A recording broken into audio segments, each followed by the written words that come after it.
স্পিরিটের সাথে আমি কানেক্ট করতে পারি। ভূতের সাথে কথা বলা যদি না যেত তাহলে মৃত্যুর পর যে পারলৌকিক ক্রিয়া সেটা আমরা কেন বলি? যদি ভূত বলে কোনো জিনিস বিলং না করে তাহলে কেন ওই 13 দিন 15 দিনের অসহজটা মানা হয়? ইউনিভার্স দুটো এনার্জিতে বিলং করে, নেগেটিভ অ্যান্ড পজিটিভ। আপনি যেভাবে আপনার নিজের এনার্জিটাকে তৈরি করবেন সেটাই আপনার জন্য পজিটিভ এবং বাকিদের জন্য নেগেটিভ। এখন নজর দোষে সমস্ত বাড়িতে বাচ্চারা বেশি ভোগে। কেন লাগছে এটা? বাড়িতে যে আসছে তাকে আপনি আপনার বাচ্চাকে বলছেন প্রণাম করতে। সেই মানুষটার মনে যদি আপনার বাচ্চাকে নিয়ে পজিটিভ থিঙ্কিং না থাকে, আপনি আপনার বাচ্চাকে সরান ওখান থেকে। এঞ্জেলসকে কল করা যায়। আমরা ভগবানকে প্রার্থনা করছি তো, মা তুমি এসো আমায় বাঁচাও, রক্ষা করো। এঞ্জেলসও তাই, এঞ্জেলসও প্রেয়ারে আসেন। আপনি ভূতের সাথে কথা বলতে চান? এক্স্যাক্টলি, আমি বলেছি সাধনার সর্বপ্রথম পদক্ষেপই হচ্ছে মৃত্যু। যদি আপনি সাধনার সেই শীর্ষে পৌঁছতে চান তাহলে অবশ্যই আপনার মৃত্যুকে আপনাকে চোখের সামনে একবার হলেও দেখতে হবে, এবং সেখান থেকে আপনার নতুন জীবন হবে, নতুন জন্ম হবে, এবং আফটার দ্যাট আপনি সাধনায় যেতে পারবেন। আপনার সম্বন্ধে যে জানে না সে আপনার উপর কোনোদিন তন্ত্র করতেই পারবে না, গ্যারেন্টি। আপনার খুব কাছের মানুষই আপনার উপর তন্ত্র করতে পারে। সোল তো নেগেটিভ না, সোল তো নিজে থেকে কারোর ক্ষতি করতে আসছে না, তাকে দিয়ে কেউ করাচ্ছে।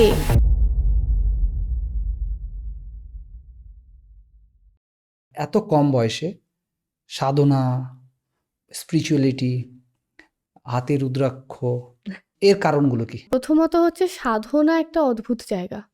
সাধনা প্রত্যেকটা মানুষ না একাকিত্বের পরে আসে। সাধনা কিন্তু খুব মানে জনসমূহ একটা জায়গা কিন্তু নয়। সাধনা হচ্ছে খুব একাকিত্বের একটা জায়গা। মানুষ যতক্ষণ না একাকী হবে ততক্ষণ পর্যন্ত ভগবান দর্শনের ইচ্ছা তার মধ্যে জাগে না।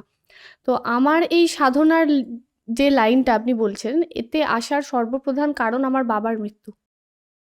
আমি যতটা নিজে থেকে বুঝতে পেরেছিলাম আমার বাবার ডেথ খুব আনন্যাচারাল ছিল, এবং যেভাবে উনি মারা গিয়েছিলেন এবং লাস্ট উনি আমার সাথে কোনো কথা না বলে চলে গিয়েছিলেন। তো আমার স্পিরিচুয়াল লাইনে আসার কারণ আমার বাবা। ওনার সাথে কথা বলা এবং উনি কেন চলে গেলেন এই ধরনের একটা প্রশ্ন, বলতে পারেন খুব ছেলে মানুষই, কিন্তু প্রচণ্ড জেদ। আমি একবার হলেও বাবার সাথে কথা বলবো এবং আমি জানতে চাই যে অ্যাকচুয়াল কারণটা কী। আমার বাবার এতটা আনন্যাচারাল ডেথের কারণ কি? কোনো রোগ ছিল না, কিছু ছিল না। মানুষ এরকম আনন্যাচারালি কীভাবে মারা যেতে পারেন? খুব আনন্যাচারাল ছিল পুরো ব্যাপারটা। তো এই কারণে আমার প্রথম ভগবানের প্রতি বিশ্বাস উঠে যায়। প্রথম আমার যে মানে শকিংটা হয়েছিল, আমার বিশ্বাস উঠে গিয়েছিল যে ভগবান বলে কিছু নেই। যদি থাকতো আমার বাবাকে নিত না। তাও যখন আমি মহাদেবের মন্দিরের সামনে দাঁড়িয়ে, তখন আমার বাড়িতে আমার বাবার ডেথ। এটা কি করে সম্ভব? আমার বাবা আমাকে রেখে এসেছে মহাদেব মন্দিরের সামনে, আমার তারকনাথ মন্দিরের সামনে, তারকেশ্বরের। তো একদম গেটের সামনে নামাবার পর আমি জানছি আমার বাবা ডেড। কে আমার বাবা? তুমি না যাকে নিলে সে? যে আমার বাবা তাহলে কোথায়? হয় ওই কালো পাথরটার মধ্যে আমার বাবা আছেন, তাহলে বাবা বলে ডাকলে তুমি আমায় সাড়া দেবে। আর বাবা চলে যাবার পর আরও বেশি সাধনার জায়গাটাতে আমাকে ঠেলে দেয় খুব কাছের মানুষরা। বাবার মৃত্যুর পর এটা সবাই জানে যে সবাই কিন্তু খুব বেশি মানে ওই যেটাকে বলা হয় নিচু দেখানো, একা করে দেওয়া, সামাজিক যে জায়গাটায় আমরা চলি আর কি, এই জায়গাটা এটা খুব এসে যায় যে nobody is here for you actually. তো তোমার জন্য এখানে কেউ নেই, তুমি একা, তোমাকে একা চলতে হবে। বাবা মার আমি একমাত্র সন্তান, দ্যাটস ওয়াই আমার পুরো ফ্যামিলি থেকেও কিন্তু আমি সেভাবে কোনো সাপোর্ট পাই না মেন্টাল। তো সেই মুহূর্তটা আমার খুব ডিপ্রেশনে যায়। আফটার দ্যাট স্পিরিচুয়ালিটি আমার লাইফে আসে। তো কোথাও না কোথাও মনে হতো কেউ না কেউ হাত ধরে তুলছে সামহাও, কখনো না কখনো এই ধরনের ফিলিংসগুলোর কারণে অ্যাকচুয়ালি আমার সাধনায় আসা এবং প্রশ্নগুলোর উত্তর খুঁজতেই সাধনায় আসা। আর যতটা আমি জানি বা আমি যতটা বুঝেছি, সাধনা মানে শিব। ওই একটা গান আছে যেটা মানে সবাই খুব বেশি পছন্দ করেন এবং শোনেন, শিব সমা রহে হে মুঝমে। তো শিব ছাড়া সাধনা হয় না। উনি হচ্ছেন সৃষ্টি, উনি ধ্বংস, উনি কিন্তু আলটিমেট ট্রুথ এই পুরো পৃথিবীর। সমস্ত কিছুর মূল চক্র ওনার হাতে। উনি চাইলেই পৃথিবীতে একটা পাতাও নড়ে। তো সাধনা করতে গেলে সর্বপ্রথম যেটা দরকার সেটা মেডিটেশন। আর মেডিটেশনের মেন মন্ত্র কিন্তু ওম, যেটা আমাদের ইউনিভার্সাল সাউন্ড ওম। তো শিব ছাড়া আমরা সাধনায় কোনোদিনই চলতে পারবো না। আর এটাই আমার সাধনায় আসার একটা। আপনি বাবার সাথে কথা বলতে চান? একদম। মানে বাবা মানে বাবা গত হয়েছেন, তার মানে সে ভূত হয়েছেন। ভূত মিন্স হচ্ছে ভূতকালে চলে গেলেন বেসিক্যালি। হ্যাঁ, একদম। তার মানে আপনি আমি যদি মিন্স করি আপনার কথা, যদি ডাইরেক্টলি মিন্স করি, যদি আমি গভীরতা বুঝতে পেরেছি, বাট আমি অ্যাজ এ অডিয়েন্সের তরফ থেকে যদি আপনাকে প্রশ্ন করি, আপনি ভূতের সাথে কথা বলতে চান? এক্স্যাক্টলি, আমি বলেছি আমি বলেছি আমি জানি, রাদার আমি ফিল করি, আমি বুঝতে পারি, আমি শুনতে পাই। আমার বাবা যখন তখন আমার কাছে আসেন, মানে আপনি যে কোনো ভূতের মুহূর্তে। সাথে কথা বলেন? হ্যাঁ, আমি পারি বলতে। যে কোনো স্পিরিটের সাথে আমি কানেক্ট করতে পারি। বাবাকে বাইরে রেখে আমি বলি আমার একটা ক্লায়েন্টের ব্যাপারে। হুম। তো ওনার ফার্স্ট ওয়াইফ মারা গিয়েছিলেন, অ্যান্ড সেকেন্ড বিয়ে unsuccessful, and third marriage also ওই দিকেই যাচ্ছিল। তো ওই মুহূর্তে উনি আমার কাছে যখন মানে আমার কন্ট্যাক্টে আসেন, তো প্রথম কথা ছিল ওনার যে আমার বিয়ে আনসাকসেসফুল হওয়ার কারণ কি, আচ্ছা। কেন হচ্ছে। তো যখন আমি পুরো ব্যাপারটা ওনার কাছ থেকে শুনেছিলাম, একটু তো কোঅপারেশন ক্লায়েন্টদের থেকেও আমরা আশা করি যে উনি আমাদেরকে অন্তত সত্যি কথাটা খুলে বলুন। তো যখন উনি সত্যিটা আমাকে জানান, তারপর আমি কানেক্ট করেছিলাম জাস্ট মানে খুব কম কিছু জিনিসেই আমি কানেক্ট করতে পারি। খুব বিশাল কিছু একদম লাগে না আমার, মানে রকেট সায়েন্স না আমার জন্য এটা। তো আমি যখন কানেক্ট করেছিলাম, তো ওনার অ্যাকচুয়ালি অপঘাতে মৃত্যু। ওনার সংসার খুব প্রিয় ছিল এবং উনি খুব ভালোবেসেছিলেন সংসারটাকে। দ্যাটস ওয়াই উনি ওই দাদাকে ছেড়ে আর কি যেতে চাননি। এটা ছিল মেন কারণ ওনার সংসার না হওয়ার। তো যখন আমরা মেনলি যারা হিলার, নট অ্যাস্ট্রোলজার, নট তান্ত্রিক, নট শাস্ত্রী, আমি এগুলো মানে ইউজ করি না আমার নামের সাথে। আমার মনে হয় নর্মালি হিলার হওয়া উচিত। হিলার শব্দের অর্থ হচ্ছে যে মানুষ যে কোনো রকম কষ্ট উপশম করতে পারেন। তো আমাদের এই যে স্পিরিচুয়াল যে লাইনটা, এই যে গাইডেন্সের জায়গাটা, স্পিরিচুয়াল গাইডার, এই যে এত বড় একটা জায়গায়, সম্মানের জায়গায় মানুষ আমাদের বসায়, শুধুমাত্র তারা কিন্তু এই একাকিত্বে প্রবলেমে পড়ে আমাদের সামনে আসার কারণে। আসে কি কারণে? না একটু সুখ, একটু শান্তি, একটু সমাধান খোঁজার জন্য, তাই তো? তো আমরা যদি সমাধান তাদের দিতে না পারি, তাহলে এই সমস্ত এত বড় বড় উপাধিগুলো নিয়ে কি হবে, ঠিক। তাই না? তো মেনলি যেটা থাকা দরকার সেটা হচ্ছে হিলিং, হিলার। এটা থাকা দরকার নিজের মধ্যে, ইনবর্ন। আর একটা জিনিস আমি সাধনায় আসার পর বুঝতে পেরেছিলাম যে অ্যাকচুয়ালি স্পিরিট বা দেবতা বা এঞ্জেলস, এনারা কোনো এনার্জি কিন্তু নেগেটিভ না। প্রত্যেকটা এনার্জি কিন্তু যে যার নিজের চক্র অনুযায়ী চলে, তারা তাদের ওয়ার্ল্ড অনুযায়ী বিলং করে। আমরা আমাদের নিজস্ব মানসিকতা অনুযায়ী ওনাদেরকে সেট করি, ইনি নেগেটিভ, ইনি পজিটিভ, ইনি এটা ওটা। না, প্রত্যেকটা একটা স্পিরিটেরও না কষ্ট থাকে। সেই স্পিরিটটাও কিন্তু কষ্টের কারণে এই পৃথিবীতে আটকে পড়ে আছে। সে কড়ি আটকে এই দুনিয়াতে বৈতরণী নাটককে কেন থাকতে চাইছে? নিশ্চয়ই তার কোনো কারণ আছে। তো সেই কারণটা যদি তার সলিউট করা যায়, তাহলে কিন্তু স্পিরিট চলে যায় এবং মোক্ষ লাভ করেন। আপনি ভূতের সাথে কথা বলেন, হুম আপনার কথা অনুসারে। হুম কেমন গাঁজাখুরি লাগছে না কথাটা? লাগতেই পারে। আপনার কি মনে হয়, আপনি যেখানে বসে আছেন এর চারপাশে কোনো স্পিরিট নেই? আছে নাকি? অবভিয়াসলি আছে। পজিটিভ না নেগেটিভ? আমার জন্য পজিটিভ, অন্যায় কেউ করলে তার জন্য নেগেটিভ হতেই পারে। পৃথিবীতে আচ্ছা। সূর্য চন্দ্র আছে মানে এনার্জি বিলং করে, ওকে। এবং আমরা যারা বাস করছি মানে লিভিং সোল, তারা পজিটিভ, অ্যান্ড যারা ডেড সোল তারা নেগেটিভ। এটা Okay. কে বলেছে? এই কনসেপ্টটা কে তৈরি করেছে? আমি প্রথম আপনার এই জায়গাটাতে আমি কাটলাম কথাটা। আপনাদের মতোই মানুষরা? তারা কতটা গভীরতায় জানে সেই নিয়ে আমি প্রশ্ন করতে বাধ্য হলাম। হয়তো আমার বয়সটা খুব কম, বাট আমি হয়তো অনেক কম বয়সে দাঁড়িয়ে অনেক বড় একটা প্রশ্ন করলাম। অনেকের হয়তো এটা গায়ে লাগবে, বাট সরি টু সে, আমি এটা বলতে বাধ্য হচ্ছি যে স্পিরিট কোনোদিন নেগেটিভ হয় না, এবং তারাও কিন্তু মানুষের কাছাকাছি বিলং করে, আসা যাওয়া করে। ভূতের সাথে কথা বলা যদি না যেত, তাহলে মৃত্যুর পর যে পারলৌকিক ক্রিয়া, সেটা আমরা কেন করি? যদি ভূত বলে কোনো জিনিস বিলং না করে, তাহলে কেন ওই 13 দিন 15 দিনের অসৌচটা মানা হয়? কেন কালা অসৌচের সময় অ্যাক্সিডেন্টাল ডেথ বা অ্যাক্সিডেন্ট হওয়ার চান্সেস বা অর্থনৈতিক ক্ষতি, মহাগুরু নিপাত, খুব সাবধানে থাকো, এই কথাটা বলা হয়? ওয়াই? ভূত মানেই তো নেগেটিভ এনার্জি, আমরা শুনে এসেছি। ভূত মানে সর্বদাই নেগেটিভ এনার্জি হতেই পারে না। এনার্জি একটা পিওরিটিস প্লেস থেকেই বিলং করছে। ইউনিভার্স দুটো এনার্জিতে বিলং করে, নেগেটিভ অ্যান্ড পজিটিভ।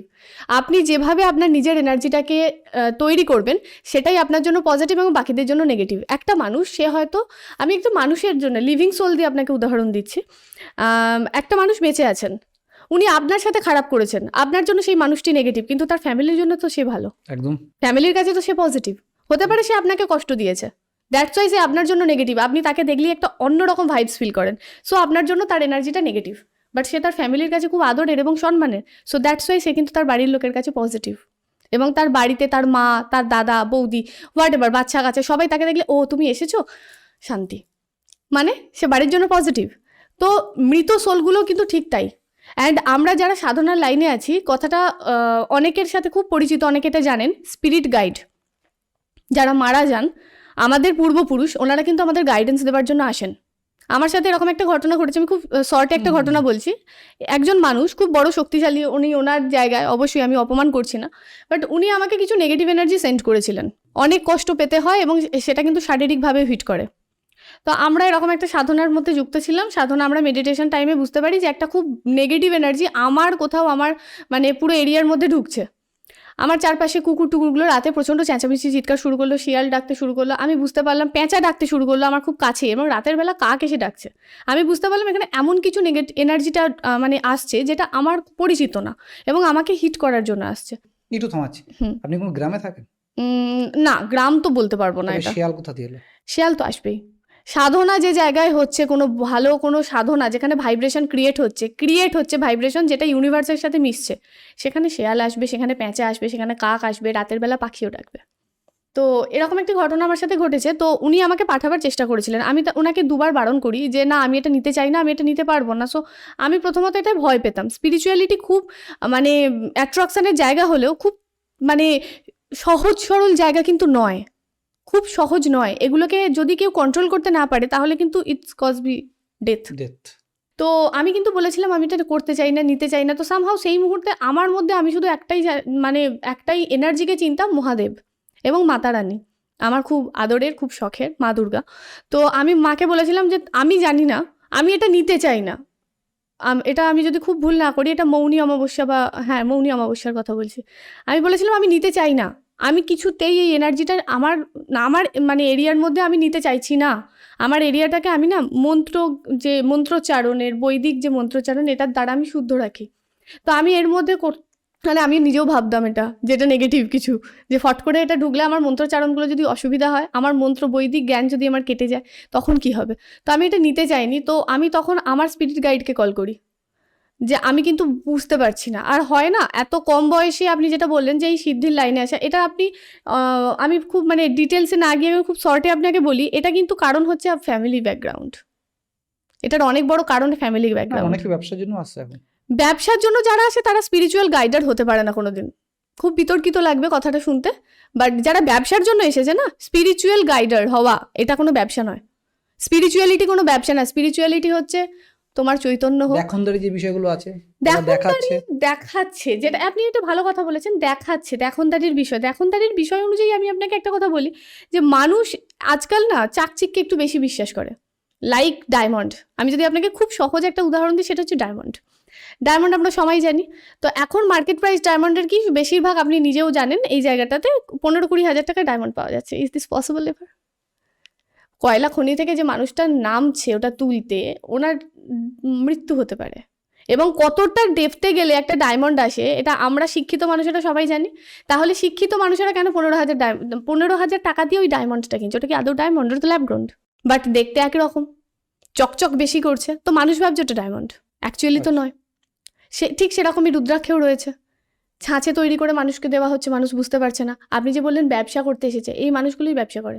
আপনার দরকার, আপনার শনি গ্রহ বিকৃত হয়ে রয়েছে, দশা চলছে, নয়তো আড়ি চালে চলছে বা মার্গী হয়ে রয়েছে, হোয়াট এভার, আপনার দরকার নীলা। আপনাকে নীলা দেওয়ার জন্য আমরা প্রেসক্রাইব করলাম। আপনি গিয়ে নীলা কিনলেন দোকান থেকে, এমন একটি আপনি সর্বোচ্চ দাম দিয়ে নীলাটা কিনেছেন। আপনার দরকার নীলার অনেক ভাগ আছে, তো ইন্দ্রনীলা দরকার, আপনি কিনলেন অপরাজিতা বা রক্তনীলা। সামহাও আপনার পছন্দ হলো, মানে ভেতর থেকে মারাত্মক রকম রেড একটা রশ্মি বেরিয়ে আসছে, ওটা ওয়াও মানে ফ্যাবুলাস একটা পিস, আমাকে নিতে হবে। তো আপনি নিলেন রক্তনীলা। আপনি দোকান থেকে বেরোবেন, যদি অরিজিনাল হয় আপনার অ্যাক্সিডেন্ট হবে। এতটাই পাওয়ার থাকে রক্তনীলায়। রক্ত নেবেই, ও রক্ত নেবে। তো আপনার কি দরকার? আমি তো আপনাকে বলেছি নীলা পড়তে, তা আপনি রক্ত নীলা নিতে গেছেন কেন? আবার এটাও হয়, কোনো মানুষকে নীলা বা শনি খারাপ হওয়ার জন্য অ্যাকোয়ামেরিন দেওয়া হয়, কারণ তার নীলা রাখার ক্ষমতা নেই। এটা তো বুঝে দিতে হবে। একটা মানুষ এসেছে আমাকে বললো আমার প্রচণ্ড প্রবলেম চলছে, আমার পায়ে প্রচণ্ড পেন হচ্ছে, আমার আর্থিক অসুবিধা হচ্ছে, মানসিক শান্তি নেই। তার ছকটা প্রথম দেখে বিস্তৃতভাবে ভালো করে ক্যালকুলেট করার পর, আমরা যারা এই লাইনে রয়েছি আমাদের ওপর না অনেক বড় একটা দায়িত্ব বর্তায়, যে একটা মানুষকে যখন আঙুল দিয়ে আমি বলছি এটা তোমায় নিতে হবে, তার মানে এটা তার মাথায় থাকবে সবসময়, আমাকে এটাই নিতে হবে, তাই না? তো সেই ব্যক্তি যখন আমার কাছে এলো, আমি দেখলাম ও মানুষটা তো একটু গরিব ফ্যামিলি থেকে বিলং করে, হয়তো এটা পারবে না, তাহলে আমি 4-5 হাজার টাকার মধ্যে যা হোক একটা কিছু দিয়ে দিই। ফট করে দিয়ে দিলাম একটা অন্য কোনো স্টোন, যেটাতে তার কোনো কাজ হলো না। সে কিন্তু 1 বছর পর বাইরে গিয়ে 4টে মানুষকে এই স্টোনটার ব্যাপারে নেগেটিভ কথা বলে বেড়াবে, না কি শুধু আমাকে নিয়ে বা এই স্পিরিচুয়াল ব্যাকগ্রাউন্ডটাকে নিয়ে। স্টোনটার ওপর থেকে সেই মানুষটার বিশ্বাস উঠে গেল। স্পিরিচুয়াল গাইডারদের কাজ মানুষকে স্পিরিচুয়ালিটির দিকে সঠিক রাস্তা দেখানো, নাকি তার মনের মধ্যে ভ্রান্ত ধারণা তৈরি করা। আপনি যেটা নিয়ে শুরু করলেন সাধনা, খুব ফ্র্যাঙ্কলি বলতে গেলে সাধনা কি, সাধনার সিদ্ধি লাভ করতে না গোটা জীবন চলে যায়। আর এখন তো মানুষ খুব শর্টকাট সব কিছুতেই, ম্যাথামেটিক্স স্টাইল। সাধনায় না ম্যাথামেটিক্স চলে না। আমরা Okay. যে পয়েন্টটাকে ব্রেক করলাম সেটা হচ্ছে আপনার বাড়িতে শিয়াল ডাকছিল, হ্যাঁ, প্যাঁচা ডাকছিল, কাক হুম, ডাকছিল, তারপরে কি হয়েছে? তারপর আমার স্পিরিট গাইডকে আমি বুঝতে পারি হুম, প্রচণ্ড রকম বাজে একটা এনার্জি আসলে, যারা মেডিটেশন অন্তত সামান্য মেডিটেশনটুকুও করে না, তারা অরা ক্যাচ করার পাওয়ার রাখে। কারণ অরার যে আমাদের পাওয়ারটা, ঊর্জা যেটাকে হুম, আমরা বলি হুম, ঊর্জা, হুম, ওটা কিন্তু আস্তে আস্তে বাড়ে।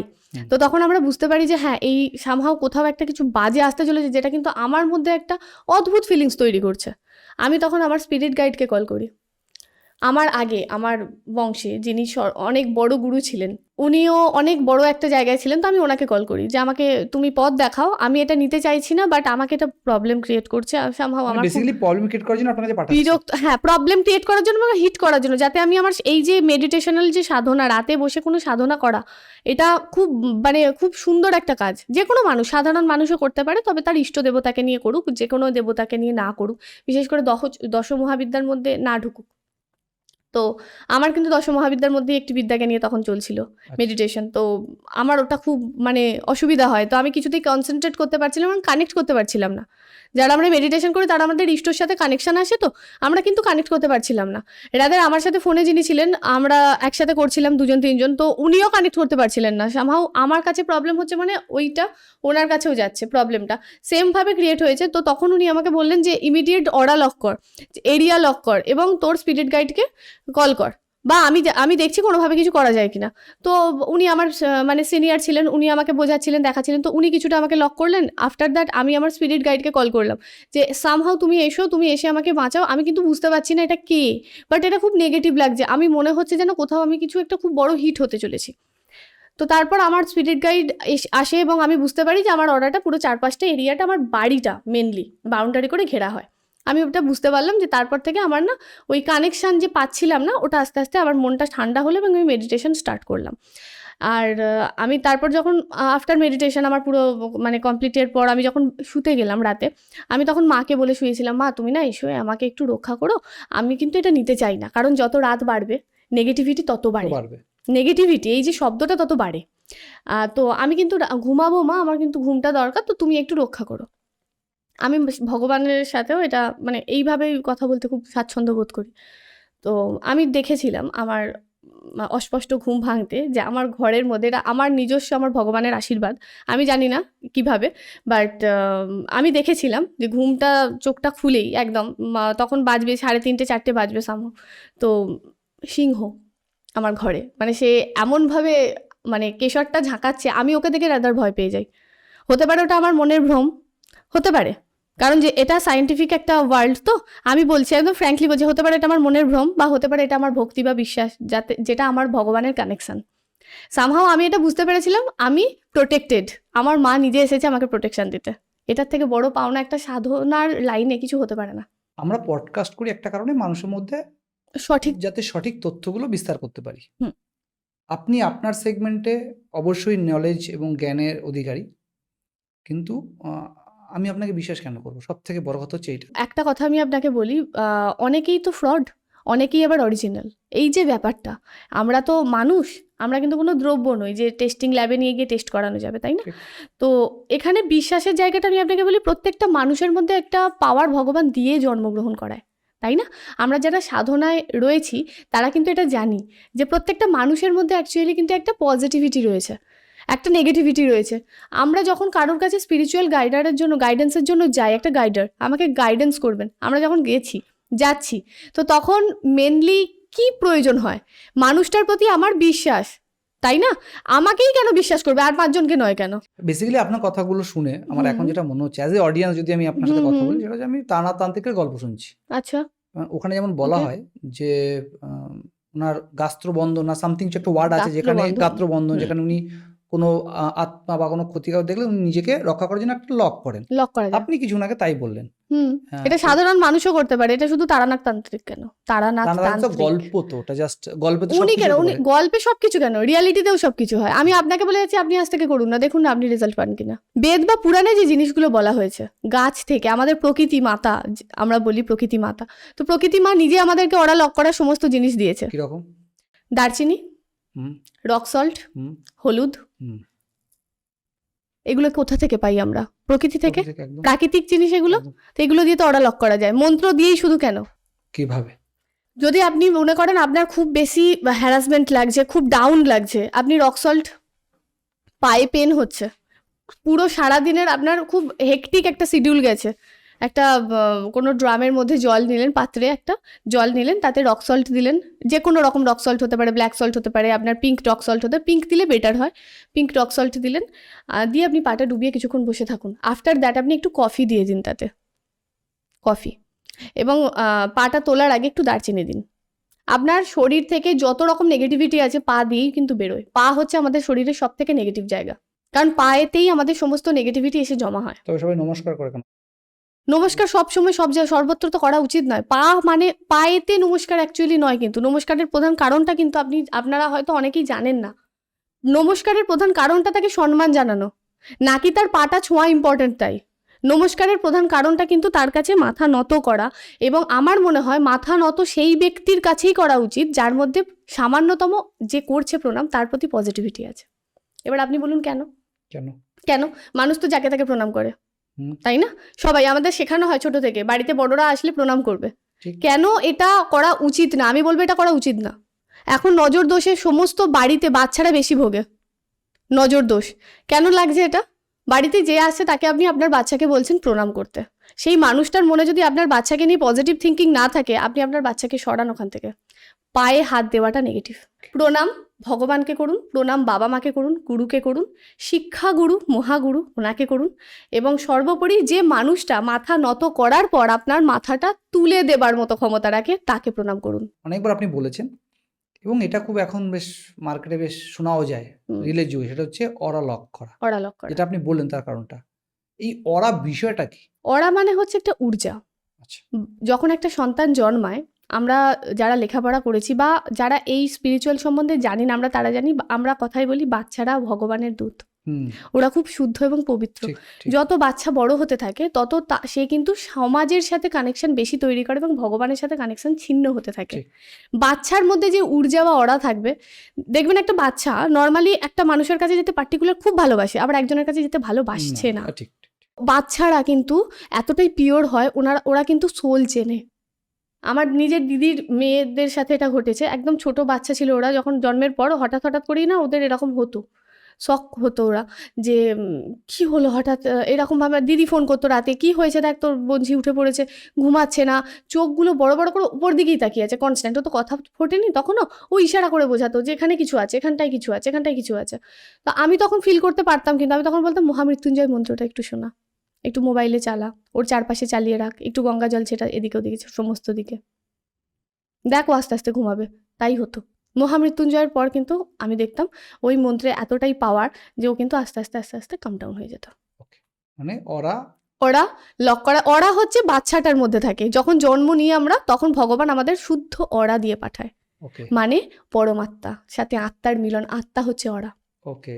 অরা হচ্ছে আত্মা। আমরা যখন মেডিটেশনে বসি না, আমাদের অরাটাই কিন্তু আমাদের তখন কানেকশন করতে সব থেকে বেশি সাহায্য করে। আর যে মানুষের অরা যত স্ট্রং, সে তত স্পিরিচুয়াল দিকে আগাতে পারে। আর অরা লকিং সাধারণ মানুষের জন্য খুব প্রয়োজন। এখন যেটা সব থেকে বেশি চলছে সেটা হচ্ছে নেগেটিভিটি হার্ম করছে, নজর দোষ লাগছে। দ্যাটস ওয়াই অরা লক করা প্রত্যেকটা মানুষের জন্য প্রয়োজন। আপনি শনিবার মঙ্গলবার স্নানের জলে একটু সামান্য নুন হলুদ দিয়ে স্নান করুন, আপনার যত রকমের নেগেটিভিটি আছে সব বেরিয়ে যাবে। আপনি শ্মশান থেকে ঘুরে এসেছেন, চরম জায়গা, আর যেটা মানুষ বিশাল ভয় পায় এবং মনে হয় অরাটা আমার দুর্বল হয়ে গেল ওখানে গিয়ে। আপনি বাড়ি এসেছেন, বাড়িতে আসার পর আপনি নুন জলে স্নান করুন, আপনার অরা ক্লিয়ার। আপনার বেশ টায়ার্ড লাগবে, এটা প্রমাণিত। ওটা হওয়ার পর বেশ টায়ার্ড লাগবে এবং ঘুম পাবে অটোমেটিক আপনার। মন্ত্রতেই যে সবসময় অরা লক হয় এমনটা নয়, এই সামান্য কিছু কাজেও অর্ডার করা যায়। এবার হ্যাঁ, আপনার ওপর আরও বিশাল ভারী কিছু চলছে, তখন আপনি আপনার ইষ্ট দেবতাকে স্মরণ করুন। সব থেকে সহজ কাজ যেটা, ঘুমানোর আগে আমরা সবাই জানি কলিযুগে যে ভগবান আমাদের পৃথিবীতে রয়ে গেছেন বজরংবলী, আপনি স্মরণ করুন। আমাদের বালাজি মহারাজকে স্মরণ করুন। শুতে যাবার আগে রাম নাম জপ করুন, শুয়ে পড়ুন। দরকার নেই, আপনি স্নানও করতে হবে না, আপনি করুন না, আমাদের বজরংবলীকে ডাকুন না, সাড়া দেবেন উনি। প্রত্যেকটি ভগবান আমার মনে হয় ভক্তের ডাকে সাড়া দেন, যদি ডাকার সিস্টেম বা ডাকার ইনটিউশন, পুরো স্পিরিচুয়ালিটি, এই যে গ্রাউন্ডটা না, এটা পুরোটা ইন্টেনশনের উপর দাঁড়িয়ে। যে আপনি বললেন ফ্রড, মানুষ ব্যবসা করতে, ওনার ইন্টেনশনটা তো খারাপ। স্পিরিচুয়ালিটি গ্রোথ করানো, মানুষের মধ্যে চৈতন্য হোক, মানুষের যে মনের মধ্যে থেকে যে মানে জাগ্রত করা সেন্সটা কি, এটা উচিত, এটা উচিত নয়, এটাই স্পিরিচুয়ালিটি। এটাই স্পিরিচুয়ালিটি। সাধনা কি? সাধনা শিক্ষাও তো সাধনা। বই নিয়ে যে পড়তে বসি, ওটাও তো সাধনা। আমরা যে মানে সঙ্গীত সাধনা, কথাতেই উল্লেখ করি, নৃত্যও সাধনা, অঙ্কন সাধনা, তো এগুলো সবই তো সাধনা। আমরা যা মন থেকে করছি এবং যার সাথে আমাদের ওটা বেশি, মানে অনেক যারা বড় বড় সঙ্গীত শিল্পী বা নৃত্যশিল্পী রয়েছেন, আপনি শুনবেন, ওনাদের মাইন্ড ফ্রেশ করার জায়গা হচ্ছে ওনাদের শিল্পকলা, ওনাদের সাধনা, যেখানে জুড়ে উনি আছেন, যেটা জুড়ে ওনার পুরো অস্তিত্ব উনি ফিল করতে পারেন। যেমন আমি এই গ্রাউন্ডে আসার পর আমি ড্রয়িং করতে খুব ভালোবাসতাম, ডান্সে খুব ভালোবাসতাম, ওগুলো আমার কাছে সাধনা। স্টিল টুডে আমি যখন ওগুলো করি না, আমার মনে হয় যেন আমি আবার কি ভালো লাগছে, মানে এটা না নিজের ভেতর থেকে একটা ভালো লাগা আসে। সাধনাও কিন্তু তাই, ভালো লাগা। এটা কিন্তু ব্যবসা নয়। আর যারা এটাকে ব্যবসার দিকে নিয়ে গেছে, মানে আমি বয়সে খুব কম, এটা বলতেও আমার খুব খারাপ লাগছে কথাটা, ওনাদের ডেথ কিন্তু খুব খারাপ হয়। ব্যবসায়িক স্পিরিচুয়ালিটি কিন্তু খুব হার্মফুল ডেথ দেয়, এটা অনেকেই জানে, মুখ ফুটে হয়তো অনেকে বলেন না, বাট এটা সত্যি। আমি আরেকটু জানবো সাধনা নিয়ে, কিন্তু তার আগে আমরা যেখানে একটা টপিক ছেড়েছিলাম, সেটা হচ্ছে আপনি ভূতের সাথে কথা বলতে পারেন। হ্যাঁ, এক্স্যাক্টলি। এবং সেখানে দাঁড়িয়ে আপনি বললেন যে আপনি কোনো একজন আপনার ক্লায়েন্ট, যার বৈবাহিক জীবন নিয়ে আপনি, এরকম অনেক ক্লায়েন্ট আছে, অনেকগুলো ঘটনা, আমি ফার্স্ট ঘটনা এটা ছিল আমার লাইফের। আচ্ছা, আমার নিজস্ব পারিবারিক কিছু অভিজ্ঞতা রয়েছে। কিরকম পারিবারিক অভিজ্ঞতা বলতে, আমার ঠাকুমার ডেথ, তখন আমি ক্লাস 9-এ পড়ি, খুব ছোট, লেখাপড়াটাই আমাদের তখন ধ্যান জ্ঞান। তো ওনার মৃত্যুতে, ওই যে বললেন আপনি ভূত বলে আদেও কি কিছু হয়, এটা তো গাঁজাখুরি গল্প একদম। বাট আমার কেন মনে হয়েছে, গাঁজাখুরি গল্প না, মানে বুঝতে পারি না, যারা মানে না তাদের কাছে গাঁজাখুরি, এক্স্যাক্টলি। যারা মানে তাদের কাছে এনার্জি আছে, বিলং করে। আমরা প্রত্যেকটি মানুষ স্বাধীন চেতনা মানুষ, তাই তার চিন্তা ভাবনার সাথে যেটা লিঙ্ক করবে সেটাই বাস্তব। একদম ঠিক। আপনার ঠাকুমার কথা বলছিলেন। আমার ঠাকুমার যখন ডেথ হয়, আফটার ডেথ, তো আমাদের কিছু দোষ পেয়েছিলেন আমার ঠাম্মা, যেটা আমরা বলি মানে একদম সনাতন বাঙালি হিন্দু শাস্ত্র অনুযায়ী দোষ পাওয়া মৃত্যুর পর, এবং দোষ কাটানো একটা বড় রকমের একটা রিচুয়ালস চলে। তো সেই যে ব্যাপারটা, আমি এটার সম্বন্ধে একটু বলি আপনাকে। তো আমার ঠাম্মার ডেথে কিছু দোষ হয়েছিল, তো দোষ কাটানোর তো হবে আফটার 10 days, ঘাট, শ্রাদ্ধ এবং নিয়মভঙ্গ। তো ঘাট যেদিন, মানে আমাদের যেদিন প্রথম রিচুয়াল স্টার্ট হয়, সেদিন আমরা প্রথম আমাদের ব্রাহ্মণ বলে দেন যে খুব সাবধানে থাকতে, খুব ছোট খেলার ছলে, বাট খুব ভালো করে বুঝতে পেরেছিলাম। আমার ঠাম্মা থাকতেন বাড়ির একতলায়, আমরা থাকতাম দোতলায়। একতলাতে আমার ঠাম্মার ডেথ হওয়ার কারণে আমাদেরকেও একতলাতেই থাকতে বলা হয় উইথ ফুল ফ্যামিলি। দোতলায় যেতে আমার মা, বাবা, জ্যাঠা, জেঠিমা কেউ সাহস পেতেন না। কেউ না কেউ আসছে পিছনে, এটা পরিষ্কার ফিল করা যেত। রাদার আমরা ছোট ছিলাম, আমরা বই আনতে যখন ওপরে যেতাম, উঠতাম বইয়ের ব্যাগটা নিতে, আমরাও 3 ভাই বোন একসাথে যেতাম, 4 ভাই বোন অ্যাকচুয়ালি। আমার আরেক দিদি আমার সাথে থাকতেন বাড়িতে। আবার আটকাবো, আপনি বলেন আমরা বাবা মার এক সন্তান, 3-4 জ্যাঠা জেঠিমা, ক্লিয়ার কোনটা?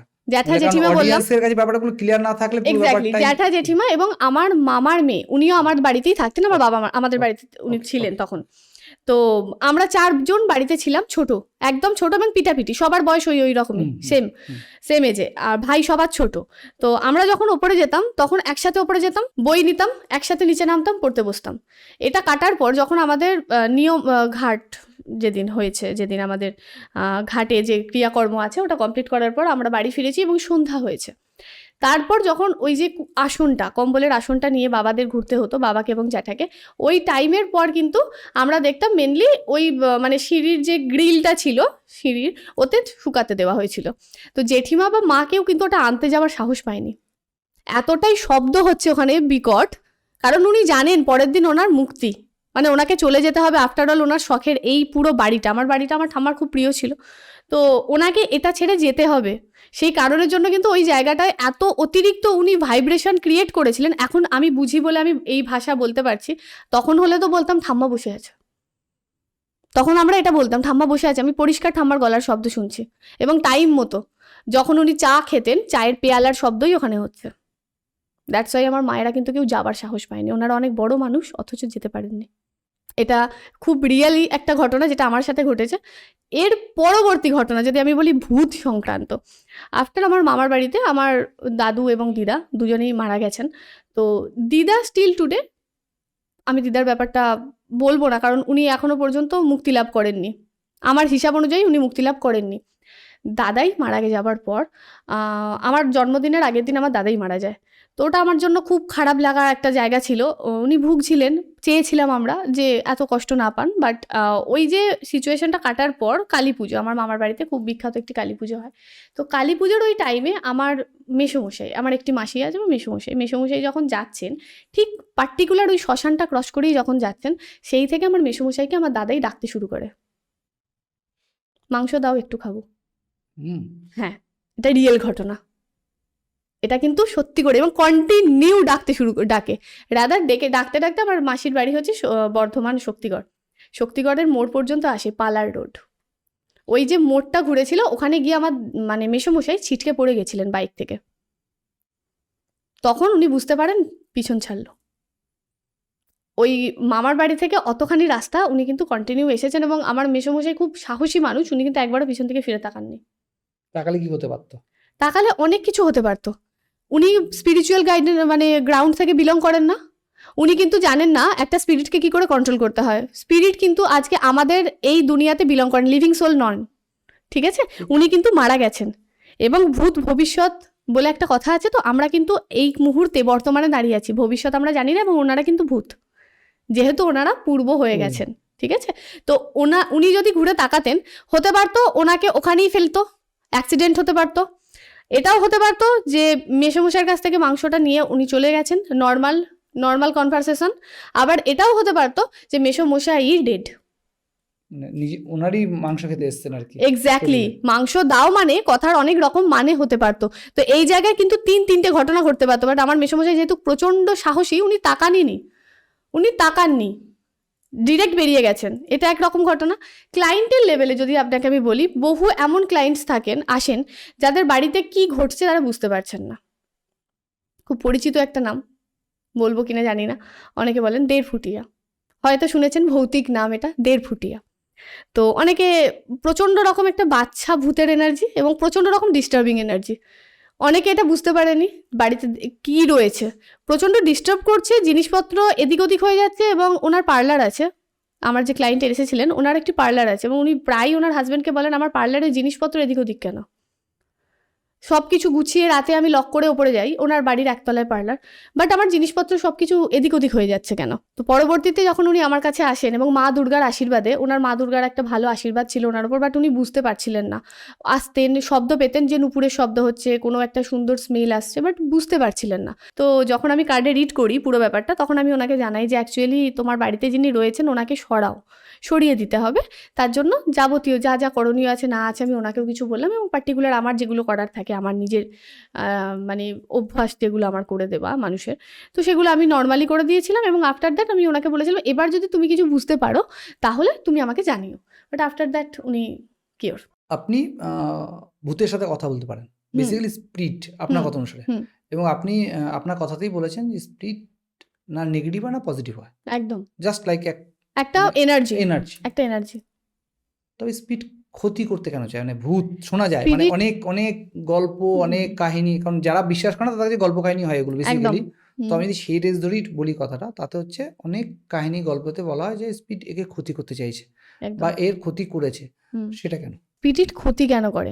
এবার আপনাকে বলি, কিছু কিছু মানুষ রয়েছেন যারা, এই যে আপনি বললেন স্পিরিচুয়াল লাইনটাতে মানুষ বিশ্বাস অবিশ্বাসের জায়গাটা তৈরি হয়েছে, কিছু মানুষ পার্টিকুলার ক্ষতি করারই মানে কাজটাই নেগেটিভ করে। তাদের কাছে সাধনা আমরা সবাই করছি, সিদ্ধি আমরা কখনো না কখনো লাইফ জার্নিতে পাবো। আমি আজ না পাই 10 বছর পরে পাবো, 5 বছর পরে পাবো, এটা জেনে কিন্তু আমরা সাধনা শুরু করি। সাধনা কোনো শর্টকাট হয় না, সাধনা একটা লং প্রসেস। এবার এই যে সাধনার পুরো যে সিস্টেমটা, আমরা যে ভগবানকে নিয়ে, আমি মহাদেবকে নিয়ে যখন কথা বলা শুরু করেছি, আমি আপনাকে একটা কথা বলি, উনি কিন্তু ভূতেদের রাজা, শ্মশানের রাজা কিন্তু উনি, মহাকাল, কাল ভৈরব, সমস্তটাই কিন্তু মহাদেব।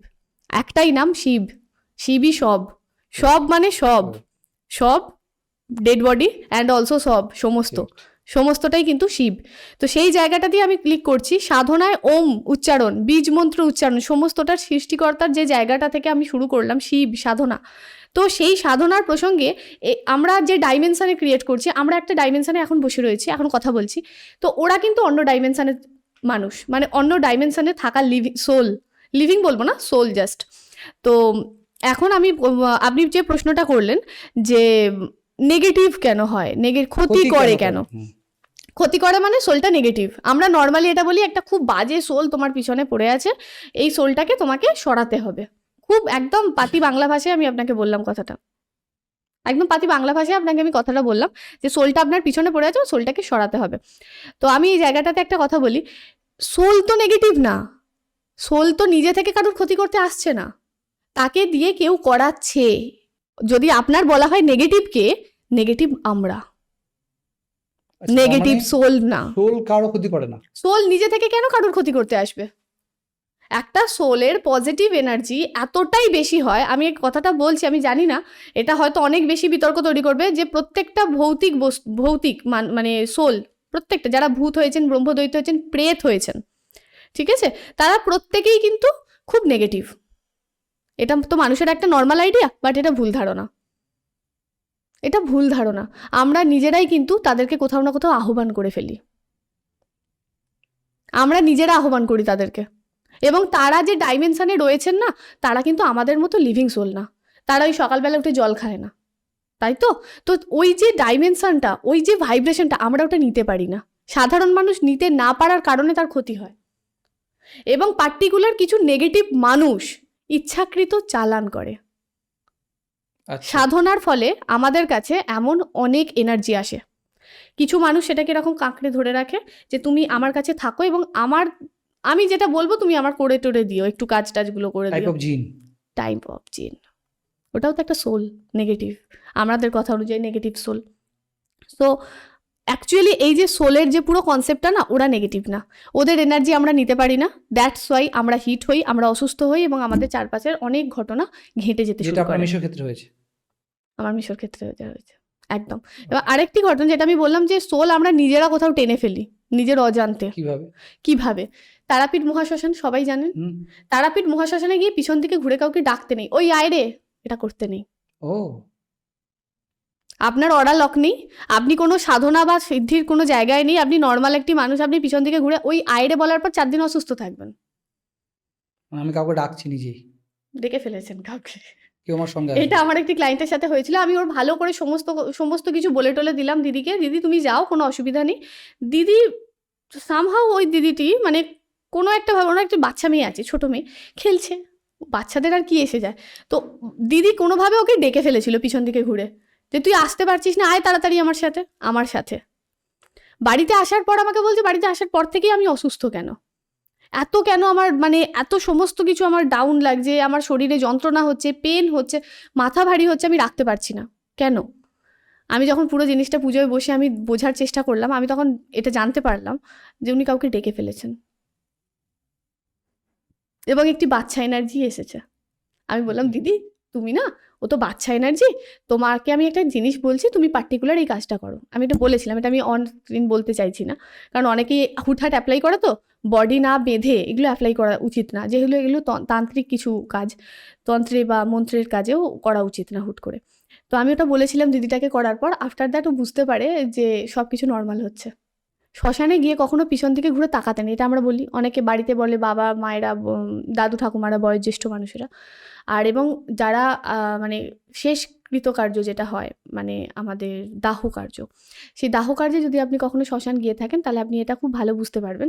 দাহ করে আসার পর আমরা যখন শ্মশান ছেড়ে বেরিয়ে আসি, ওই যে ডাইমেনশনটা না, ওটা ওদের ডাইমেনশন, ওটা আমাদের নয়। কিন্তু ওই ডাইমেনশন ছেড়ে যখন আমরা বেরিয়ে আসি, লোহার কিছু দিয়ে রাস্তাটা কেটে দেওয়া হবে, বলে তুমি তোমার রাজত্বে থেকো, তুমি আমার এখানে আর এসো না। ডাইমেনশন ক্রস করানো হয়। এক্স্যাক্টলি। অনেকে বলে যে আমি ডাকিনী যোগিনী আমার কাছে আছে, বা অনেক অরাকে তারা বেঁধে রাখে, বা অনেক ভূত প্রেতকে তাদের হ্যাঁ। দখলে থাকে। এটা কি আদৌ হয়? ভূত প্রেত হ্যাঁ আন্ডারে রাখা যায়, এটা সত্যি কথা। তবে আমি খুব মানে পার্সোনালি বলবো, এইভাবে আটকে রাখলে, ওরা তো সোল, ওরা একটা এনার্জি, আটকে রাখা যায়। রাখা যায়, একদম রাখা যায়। কিন্তু তার মাধ্যমে কাউকে ক্ষতিও করা যায়। ক্ষতি করা যায়। এই যে আজকে আপনি বললেন যে একটা স্পিরিট নেগেটিভ, একটা মানুষের জন্য নেগেটিভ কেন? নেগেটিভ তো সে নিজে থেকে হতে আসেনি, সে আপনাকে চেনে না জানে না, কেন করতে আসবে আপনার ক্ষতি? আর আপনার পূর্বজ যারা মারা গেছেন, ওরা তো আপনার স্পিরিট গাইড, তাহলে কেন তারা আপনার ক্ষতি করছে? কখনোই কোনো দিন এভাবে কেউ কারোর ক্ষতি করে না। তন্ত্রের কথা আপনি যখন তুলেন, একটা কথা খুব মানে জোর দিয়ে আমি বলতে চাই, তন্ত্র কোনো মানুষের ওপর তন্ত্রের ক্রিয়া করে মানুষটার ক্ষতি করার যে এই যে মানে সেগমেন্টটা সামনে আসছে না বারবার, যে তন্ত্রের ফলে ক্ষতি হচ্ছে, তন্ত্রের ফলে, তন্ত্র কারোর ক্ষতি করে না। তন্ত্র যারা করছে তান্ত্রিক, তাদের মাধ্যমে কারোর ক্ষতি হচ্ছে। তারা কিন্তু সঠিক পথ না দেখিয়ে ভুল পথে চালনা করছে, বা এখানে অর্থের লোভে এই কাজটা করা হচ্ছে। দ্যাটস ওয়াই কিন্তু এই জায়গাটা এতটা মানে নেগেটিভ হয়ে যাচ্ছে পুরো জিনিসটা। এবং তন্ত্র কারা করে? তন্ত্র আপনার অজানা কোনো মানুষ আপনার ওপর কোনোদিন করতেই পারবে না, গ্যারেন্টি। আপনার খুব কাছের মানুষই আপনার ওপর তন্ত্র করতে পারে। আপনার সম্বন্ধে যে জানে না, সে আপনার ওপর কোনোদিন তন্ত্র করতেই পারবে না। যে আপনার সম্বন্ধে জানে, সেই মানুষই আপনাকে তন্ত্রক্রিয়ার ফলে ক্ষতি করতে পারবে। আপনি বলেন ভূত প্রেতকে টেনে রাখা যায়, মানে ধরে রাখা যায়।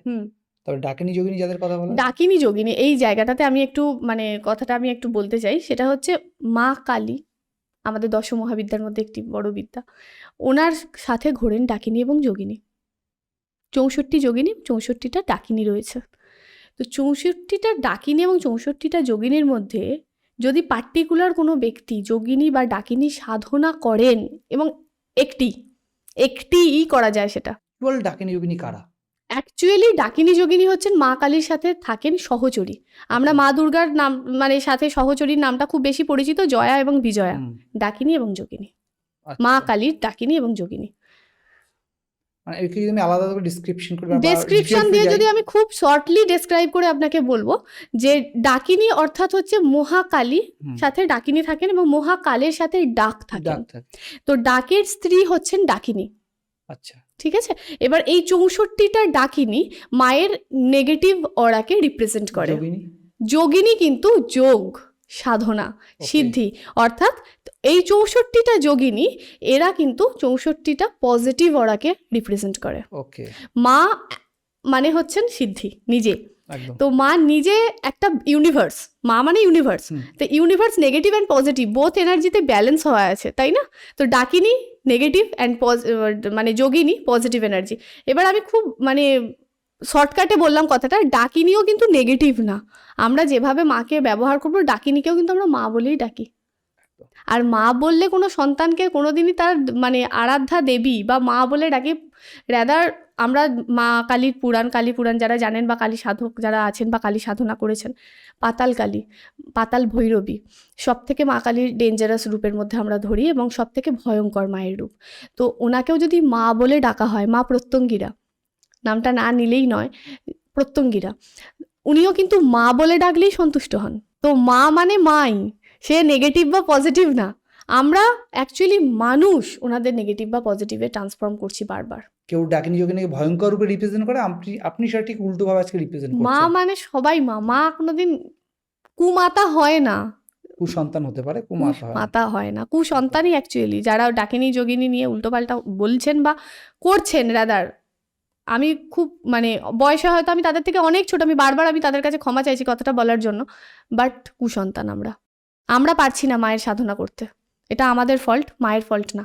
মা কিন্তু বলে দিচ্ছেন না আমি ভুল, আমি নেগেটিভ, তোরা আমার কাছে আসিস না। মা কিন্তু মাই, যে ডাকিনী যোগিনী এতই যদি ভয়ঙ্কর হতো, তারাপীঠ শ্মশানে কেউ ঢুকতে পারতো না কোনোদিন সাধারণ মানুষ, আর সর্বোপরি মা তারার কাছে কেউ পৌঁছাতে পারতো না, কারণ মা তারার কাছে সর্বক্ষণ ডাকিনী এবং যোগিনী থাকেন।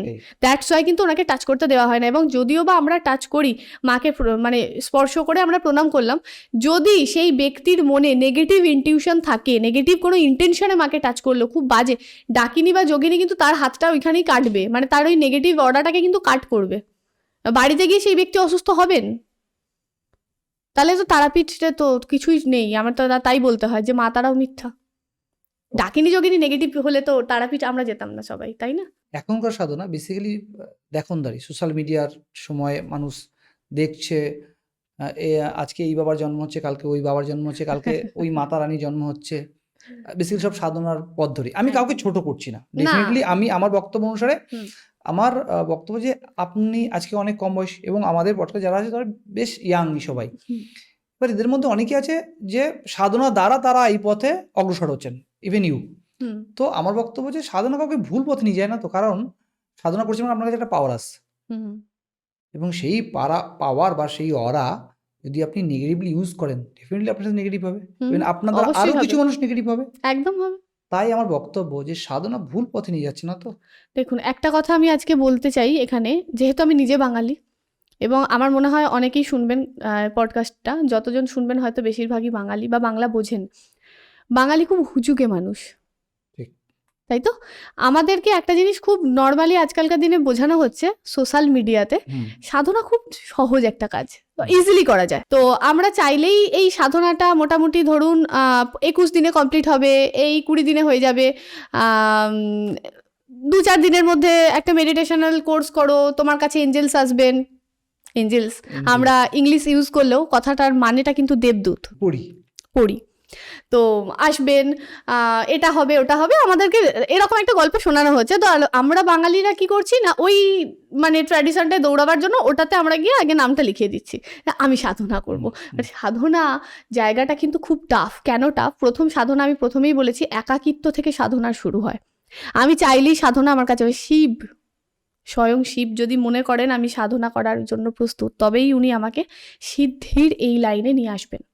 এটা অনেক গভীর একটা ভাব বলে ফেললাম। সোশ্যাল মিডিয়া সংক্রান্ত যদি আমি আপনাকে বলি, তাহলে এই 20-21 দিনে না কোনো সাধনা হয় না। এবং সাধনার সর্বপ্রথম পদক্ষেপই হচ্ছে মৃত্যু। হ্যাঁ, বিতর্কিত লাগলো কথাটা? মৃত্যু। যদি আপনি সাধনার সেই শীর্ষে পৌঁছতে চান, তাহলে অবশ্যই আপনার মৃত্যুকে আপনাকে চোখের সামনে একবার হলেও দেখতে হবে, এবং সেখান থেকে আপনার নতুন জীবন হবে, নতুন জন্ম হবে, এবং আফটার দ্যাট আপনি সাধনায় যেতে পারবেন। সাধনা জায়গাটা খুব সহজ না। সাধনা করতে গেলে এখানে ফ্যামিলি, ফ্রেন্ডস, বহু কিছু, এমনকি নিজের পার্সোনাল লাইফ অবধি হ্যাম্পার হতে পারে।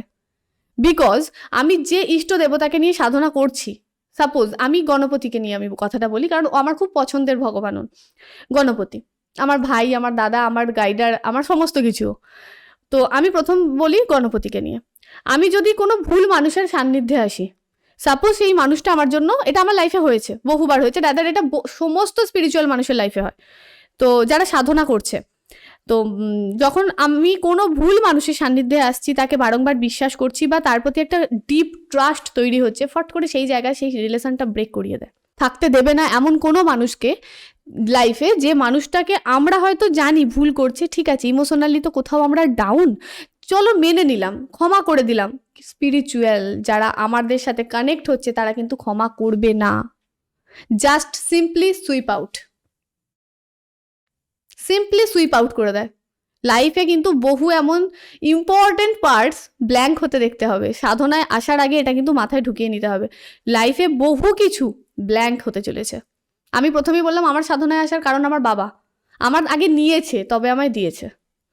এবং যদি আরও ডিপলি বলতে চাই, এই যে আপনি বললেন যে তান্ত্রিক এবং নেগেটিভিটি, শ্মশানে বসে এমন আমার জীবনে মানে পার্সোনাল লাইফে এমন বহু অভিজ্ঞতা রয়েছে, বহু মানুষ আমার ওপর শ্মশান ক্রিয়া করিয়েছিল, ঠিক আছে।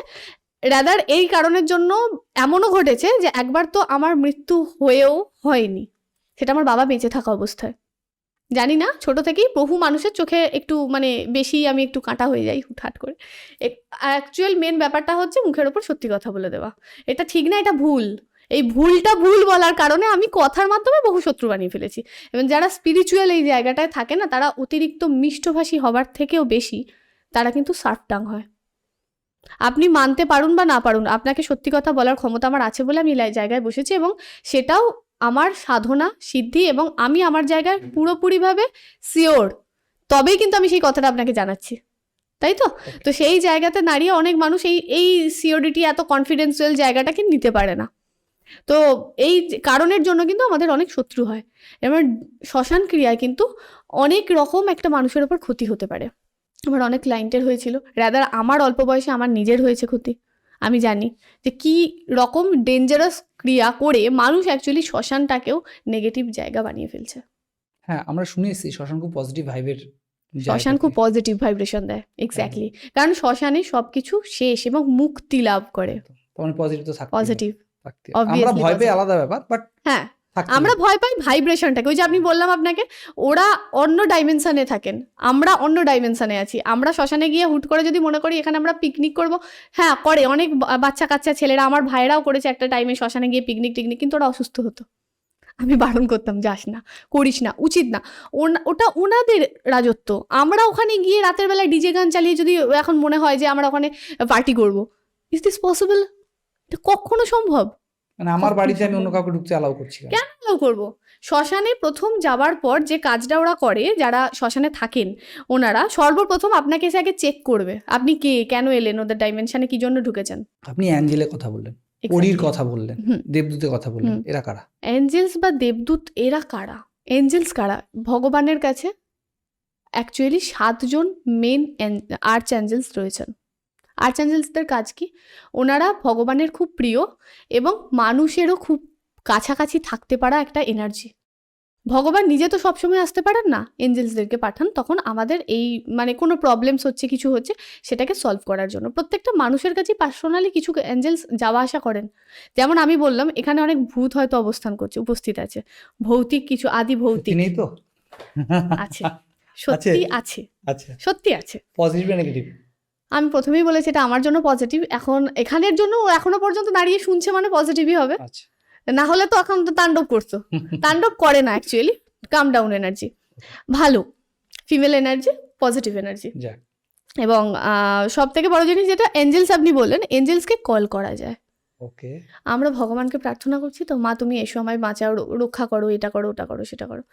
এঞ্জেলসও তাই, প্রেয়ার্স, এঞ্জেলসও প্রেয়ারে আসেন।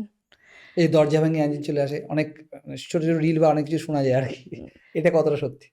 এটা আপনাকে একটা কথা বলি, এঞ্জেলস একটা এনার্জি, তাই না? আমি তো এটাও শুনেছি এঞ্জেলসদের ড্রেসেরও ডিসক্রিপশান দেওয়া হয়েছে অনেক পডকাস্টে, বাট আমি জানি না এটা কি। আমার যতটুকু অল্প বিদ্যা, আমি তো অল্পই বিদ্যা আছে আমার মধ্যে, যতটুকু আছে আমি ততটুকুই সেন্স সবাইকে দিতে চাইবো। এঞ্জেলস একটা এনার্জি, ওনার জন্য দরজা খোলার কোনো প্রয়োজন নেই। এই দেয়ালটা ভেদ করে উনি অটোমেটিক আসতে পারেন, রাদার যে কোনো জায়গায় যেতে পারেন। এটাও হয় এঞ্জেলস আমাদের মধ্যেও প্রবেশ করতে পারেন। আত্মার সাথে পরমাত্মার মিলন কিন্তু এঞ্জেলসই ঘটায়, কোনো না কোনো দেবদূতের মাধ্যমেই এটা হয়। ভগবান সবসময় নিজে তো এসে উপস্থিত হন না। না, এই যে আমরা কথায় বলি, কোনো মানুষ একটা উপকার করার পর আমরা বলি ভগবান তো আসতে পারেনি বাবা, তোমাকে পাঠিয়েছে আমার এই কাজটা করে দেওয়ার জন্য, দেবদূত হিসাবে। এই যে দেবদূত, অ্যাকচুয়ালি আমাদের চারপাশে যে ঘটনাগুলো ঘটছে, ভগবান ডিরেক্ট এসে কোনো কানেকশন নিচ্ছেন না, ওই এঞ্জেলসদের দ্বারা কিন্তু বহু বহু বহু কাজ হয়।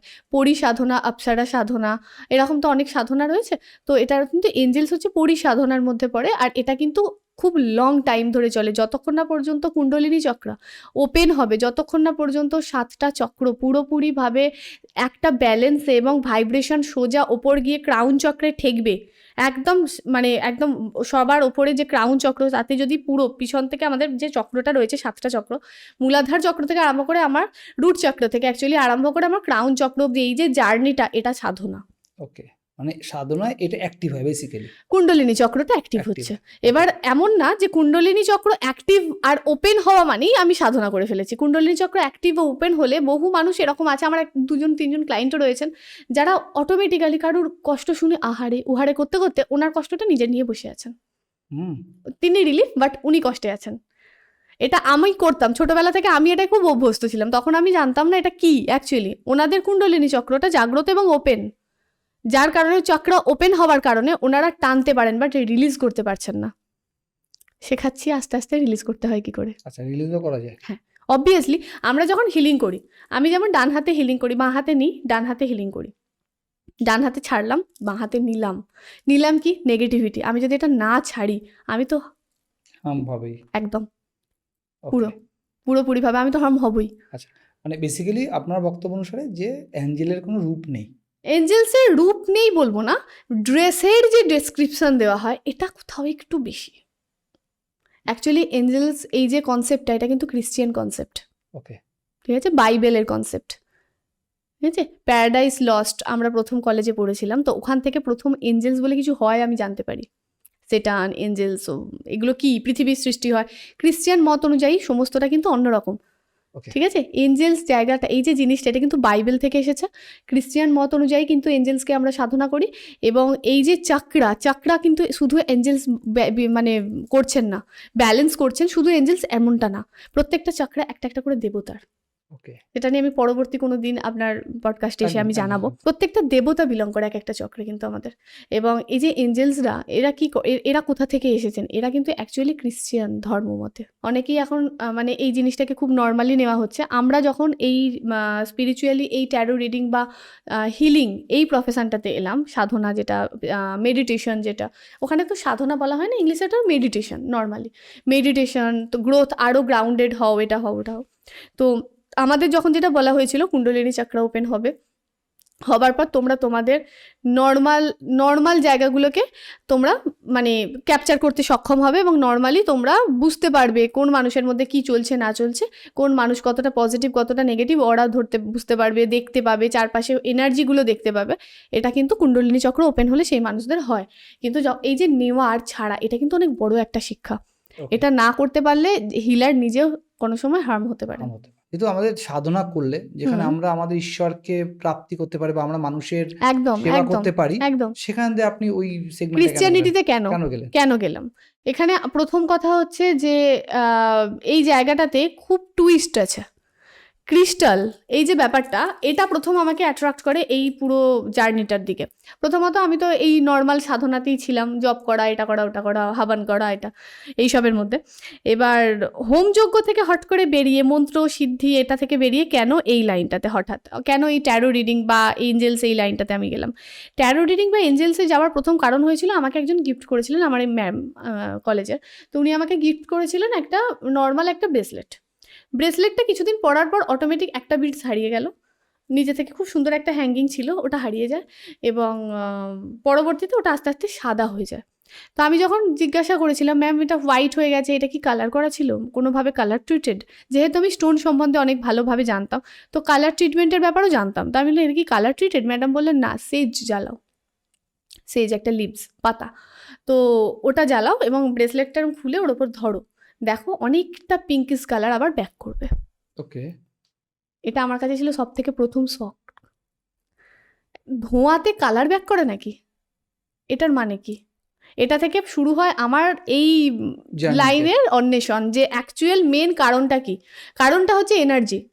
আর পুরো পৃথিবীতে একটা জিনিস বলি, সনাতন ধর্মতেই কিন্তু সব ধর্মের সৃষ্টি, একদম কোনো ভুল নেই। ক্রিশ্চিয়ানিটিও কিন্তু সনাতন থেকে তৈরি হয়েই ওইখানে গেছে।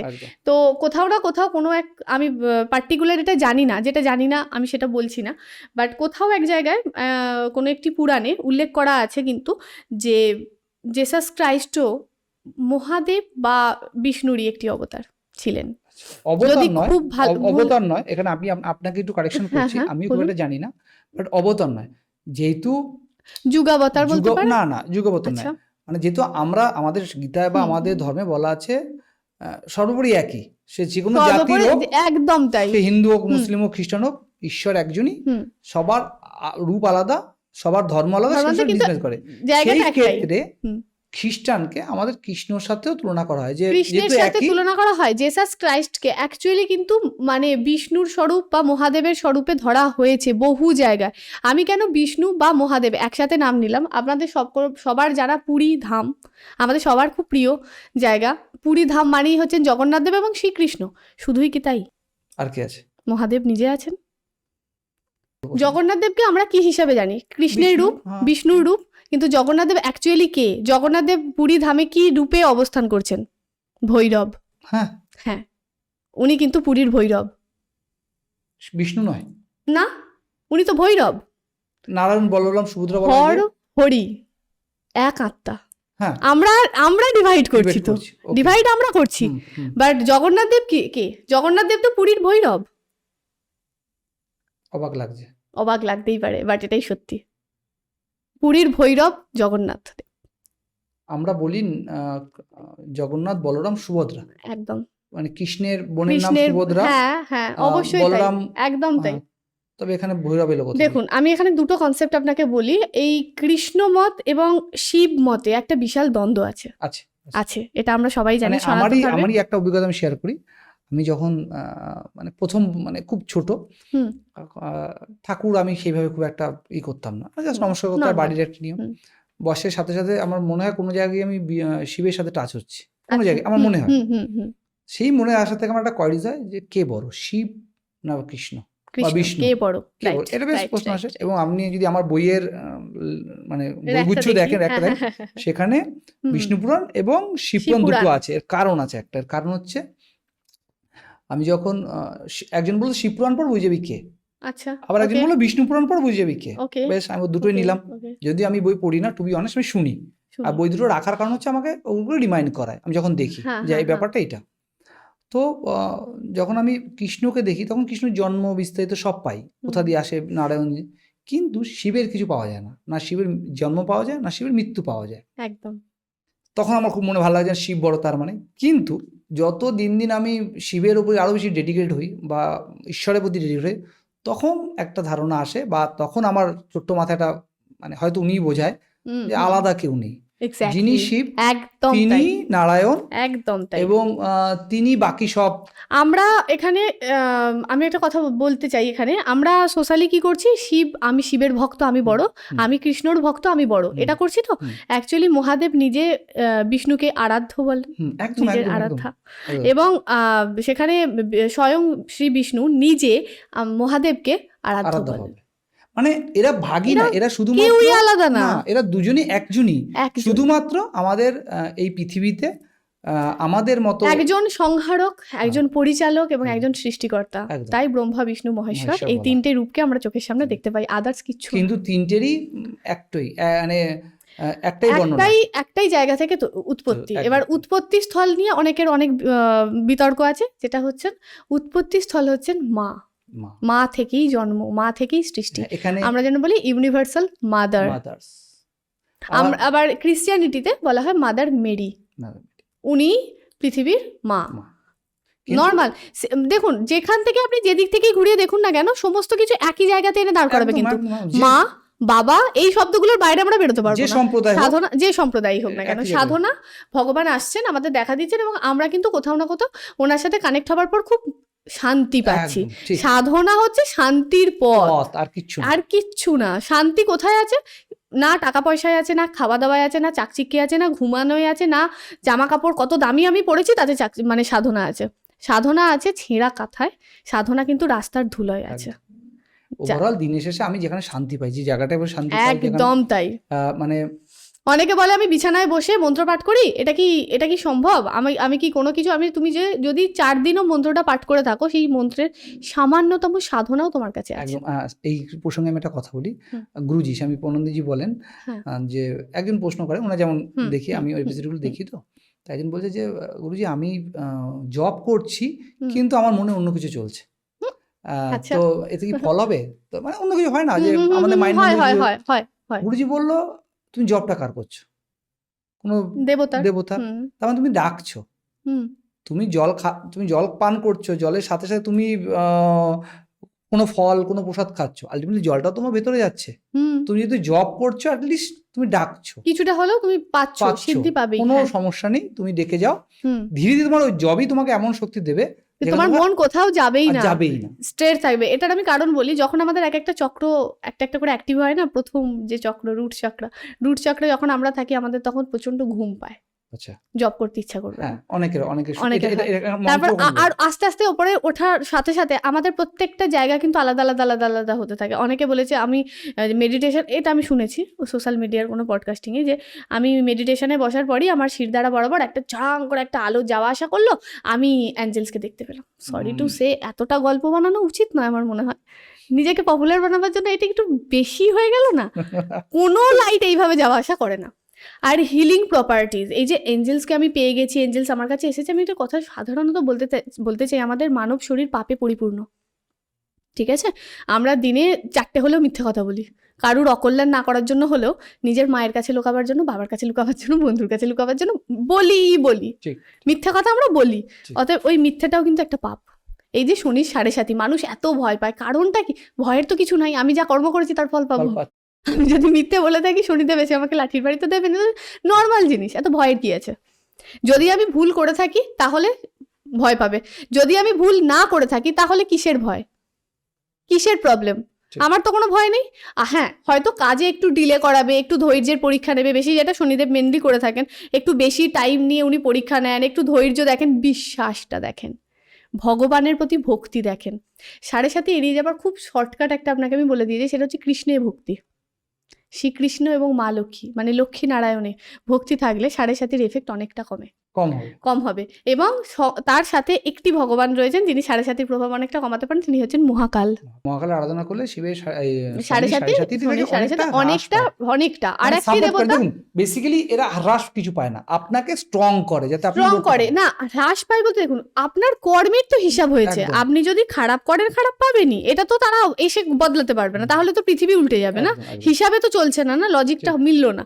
কিন্তু এই বজরংবলী, মহাদেব বা কৃষ্ণ, মানে লক্ষ্মী নারায়ণ, রাধা কৃষ্ণের ওপরেও কিন্তু শনিদেবের দৃষ্টি পড়েছিল, যেহেতু হ্যাঁ রাধা পরস্ত্রী হয়েও কেন কৃষ্ণ প্রেমে বিলীন হয়েছিলেন, সেই কারণের জন্য মানে শনিদেব কিন্তু রাধার উপরেও দৃষ্টি দিয়েছিলেন, কিন্তু ওনার দৃষ্টি ফুল হয়ে ওনার উপর বর্ষণ হয়েছিল। ইনটিউশন পাওয়ার, ইন্টেনশন, যেটা আমাদের অ্যাকচুয়াল মূল, যে আমাদের মানে যেটা আমাদের ইন্টেনশন, আমরা কি করতে চাইছি, ধারণা, এই জায়গাটাতে যদি আমরা পিওর থাকি বাই হার্ট, তাহলে ওই তীক্ষ্ণ দৃষ্টি, বকরি, এইসব কিচ্ছু ম্যাটার করবে না। আপনি জীবনে উন্নতি করবেন মানে করবেন, আপনি সৎ পথে থাকুন আর মানুষকে ঠকাবার কাজটাকে ছাড়ুন। মিথ্যে কথা ঠকানো, এটা ছাড়তে হবে। ওই আমি কাউকে মিথ্যের পর মিথ্যে বলে আশ্বাস দিতে দিতে দিতে এক টাইমে এসে ঝট করে তাকে ধাক্কা মেরে ফেলে দিলাম, আপনার ডাউনফল কেউ আটকাতে পারবে না। কর্মের ফল পেতেই হবে, কর্ম অলওয়েজ হিটস ব্যাক। আমরা তো সাধনার কথা বললাম, আমরা ঈশ্বরের কথা বললাম, কিন্তু আমি আপনার হাতে, আপনার গলায় অনেক কিছু দেখতে পাচ্ছি। আচ্ছা, ওকে, আমি এক এক করে আমি আসি। ফার্স্ট হচ্ছে রুদ্রাক্ষ, যেটা আমারও খুব কাছের। একদম। এবং আমিও চেষ্টা করি ধারণ করার, ধারণ করতে সবসময় পড়া যায় না, যাই হোক সবসময় পড়া যায় না, এটা কে বলেছে আমি আপনাকে? এইখান থেকে আসছি যে রুদ্রাক্ষ নাকি অনেক নিয়ম আছে। দেখুন, রুদ্রাক্ষ সর্বপ্রথম হচ্ছে, আমি একটা জিনিস আপনাকে বলি, রুদ্রাক্ষ কোনো মানুষ আছে, অনেক নিয়ম, অনেকে অনেক কথা বলেছেন, মানুষ সেগুলো জানে, যেটা জানে না আমি সেটা বলি। সর্বপ্রথম রুদ্রাক্ষ পড়ার কোনো পার্টিকুলার, মানে এই কারণেই পড়তে হবে এরকম কোনো কারণ নেই। প্রত্যেকটা মানুষের জীবনে একটি করে পার্টিকুলার রুদ্রাক্ষ থাকে, যেটা কিন্তু তার জীবন রুদ্রাক্ষ বলা হয়। সেটা কিন্তু তাকে পড়লে তার ভালো। কি করে? রুদ্রাক্ষ নেগেটিভিটি অ্যাবজর্ব করে আর পজিটিভিটি দিতে থাকে যে ধারণ করেছে তাকে, ঠিক আছে? এবং রুদ্রাক্ষের কেন কোনো পার্টিকুলার নিয়ম নেই, রুদ্রাক্ষের পার্টিকুলার নিয়ম না থাকার অনেকগুলো কারণ আছে। যেমন রুদ্রাক্ষ হচ্ছে মহাদেবের খুব কাছের অশ্রু থেকে তৈরি, খুব কাছের একদম মহাদেবের যে মানে কানেকশন ডিরেক্ট রুদ্রাক্ষে থাকে। এবং রুদ্রাক্ষটা সর্বপ্রথম, এই যে আপনি বললেন প্রথমেই কথায় আমরা এলাম যে রুদ্রাক্ষ তো ফলস, মানে সব ব্যক্তি তো ফ্রড অ্যান্ড মানে ডুপ্লিসিটিতে ভর্তি, বুঝবো কি করে? রুদ্রাক্ষে একটা সুন্দর ভাইব্রেশন থাকে। এবার বলবেন আপনি অনেকেই তো বুঝতে পারে না, আমি তো সবসময় বলবো যে চিপ অ্যান্ড বেস্ট কোনোদিন হয় না, হয় চিপ নয় বেস্ট। চিপ অ্যান্ড বেস্ট কোনোদিন না, এটা হচ্ছে আমি খুব শর্টকাটে বোঝালাম। এবার রুদ্রাক্ষ জিনিসটা কীরকম ধরনের, রুদ্রাক্ষের কোনো রুলস নেই পার্টিকুলার। আপনি যদি আপনার মনে হয় আপনি রুদ্রাক্ষ পড়বেন, আপনি পড়তে পারবেন এমনটা নয়। মহাদেব যদি চান যে আপনার এই মুহূর্তে একটি রুদ্রাক্ষের দরকার, তবেই আপনি সেই রুদ্রাক্ষ আপনার সাথে রাখতে পারবেন। আমার এই পুরো সাধনার জীবনে এইটি একটি রুদ্রাক্ষ যেটা আমি সবসময় রাখতে পারি সাথে। আরও অনেক রুদ্রাক্ষ আছে যেগুলোকে আমি সবসময় রাখতে পারি না। হ্যাঁ, এটা আমার সাথে সবসময় থাকে, অল টাইমস থাকে এটা আমার সাথে। এটা থাকে, এখানে একটা আছে, এটা থাকে, এটা না থাকলেও এটা থাকে, মানে এটা একটা থেকেই তৈরি, পুরো বড় একটা চেন থেকে আমি তৈরি করেছিলাম, এটা 108, এটাতে 21। তো এটা দুটোর একটা আমার সাথে অলওয়েজ থাকবে, রক্তচন্দনের মালা বা ব্রেসলেট, হোয়াট এভার। আমি ব্রেসলেটটা বেশি স্বাচ্ছন্দ্য বোধ করি, তো আমার কাছে ব্রেসলেট সবসময় থাকে। আচ্ছা, কেন থাকবে, কি কারণে? আমি তো খুলতেও পারি, খোলা পড়া মানুষ করে, যেটা বলে যে না রুদ্রাক্ষ পরে মেয়েদের ক্ষেত্রে সব থেকে বড় প্রবলেমেটিক জায়গা হচ্ছে মেনস্ট্রুয়াল টাইমে পড়া যাবে না, খুলে রাখো। সব থেকে বড় ভ্রান্ত ধারণা, সব থেকে বড় ভ্রান্ত ধারণা। আজকে রুদ্রাক্ষ তৈরি হয়নি মহাদেব, আজকে কলিযুগে নিশ্চয়ই রুদ্রাক্ষকে আমাদের পৃথিবীতে পাঠাননি, একদম সেই ত্রেতা দাপর যুগ থেকেই এই রুদ্রাক্ষটি রয়েছে আমাদের পৃথিবীতে। তো ওই যে একদম যে আদি যুগ আমাদের বৈদিক যুগ, সেই বৈদিক যুগের যে নারীরা, মহীয়সী নারীরা যারা সাধনা করতেন, তো তারা কি মানে মেনস্ট্রুয়াল টাইম ছেড়ে দিয়ে আবার সাধনায় বসতেন? কখনো না। সাধনাটা কিন্তু বছরের পর বছর ধরে চলতো। তো তাদের কি মানে পিরিয়ডিক্যাল টাইম আসতো না? সাইকেল কি স্টার্ট হতো না, নাকি সাইকেল এন্ড হতো না? সমস্তটাই হতো। সাধনায় কোনোদিনই পিরিয়ডিক্যাল টাইমটাকে ধরা হয় না নেগেটিভ হিসাবে। ওকে। গুরু দীক্ষা নিতে যাচ্ছেন আপনি, হট করে আপনার পিরিয়ডিক্যাল সেগমেন্ট এসে গেল, হঠাৎ করে আপনার মিনিস্ট্রিয়াল স্টার্ট হলো। এটা কি করে বা কোনো মানুষ বলতে পারে যে এটা একটা নেগেটিভ সিচুয়েশন? নেগেটিভ। মা হওয়ার সর্বপ্রথম লক্ষণই তো একটা মেয়ের কাছে ঠিক। এটা, তো সেটা কি করে নেগেটিভ হতে পারে? আমার বাড়িতে প্রথম গণপতি পুজো স্টার্ট হয় আমার মেনস্ট্রিয়াল টাইমে, এবং আমার যিনি পুজো করিয়েছিলেন উনি আমাকে তুলে দিতে বাধ্য হয়েছিলেন, না হলে কোনো কানেকশান নাকি খুব হাই এসেছিল আমার কাছে, আমি বুঝতে পারিনি। আমি নিজে থেকে কিছু সেভাবে আমি তো কন্টিনিউ কাঁদছিলাম শুধু। তো কাকু আমাকে বলো তুই উঠে যা, আলতা পরে আয়। পরবর্তীতে আমার যে ক্লায়েন্ট এসেছিলেন, ক্লায়েন্টরা ছিলেন ওখানে, ওনাদেরকে বলেছিল যে ওকে না তুললে এক্ষুনি মাথা ঘুরে পড়ে যেত এখানে। তাহলে আমি তো সেই মানে আমাদের সমাজের কথা অনুযায়ী আমি তো অশুচি ছিলাম তখন। তাহলে আমি কি করে তখন ওই মুহূর্তে আমার ভাইয়ের কানেকশন, মানে আমার আরাধ্য দেবতা, আমার ইষ্টের কানেকশন আমার কাছে কি করে এলো? এটা আসা সম্ভব না, না? সাধনায় কোনোদিনই এই জিনিসটা ধরা হয় না, আর ভগবান কোনোদিন বলে যায়নি। আমি খুব মানে আলাদা একটা জায়গাতে যাচ্ছি, শ্রীরামকৃষ্ণদেব পরমহংসদেব এবং শ্রীমার ব্যাপারে। তো শ্রীমাকে মানে আমাদের শ্রীরামদেব বলেছিলেন, রামকৃষ্ণদেব নিজে বলেছিলেন যে তুমি আমাকে প্রতিদিনই রান্না করে খেতে দেবে। তো উনি তো স্বামীকে দেবতার রূপে দেখতেন, তো উনি কি করে পেরেছিলেন তাহলে? মাকে ভোগ পর্যন্ত লাগাতেন তিনি ওই মুহূর্তে, ওই সময়ে। তাহলে উনি কি অশুচি অবস্থাতে লাগাতেন? মা রুষ্ট হয়েছেন এমন কিছু? মা নিজেও মা, উনিও নারী। তার সর্বপ্রথম প্রমাণ হচ্ছে কামাখ্যা। আপনার মতে রুদ্রাক্ষ যে কেউ যখন তখন পড়তে হ্যাঁ, পারে? এটার একটা সাইন্টিফিক ভালো সাইড রয়েছে। হরিতকি, হরিতকি আমরা যে বলি, হরিতকি পুজোর সময় আমাদের তাম্রকুণ্ডে রাখা হয়, কোষাকুষিতে রেখে তারপর পুজো শুরু করা হয়। হরিতকি ওটাও কিন্তু হজমে সাহায্য করে আমাদের। ওর জল যদি কেউ খাওয়া হয়, যে স্নান জলটা দেওয়া হয়, ওগুলোও কিন্তু অনেক সাইন্টিফিকভাবেই হয়। আমরা সবটা বিশ্বাস বলি, বা অনেক সময় বলে জাস্ট নর্মাল, এটা একটা লৌকিকতা।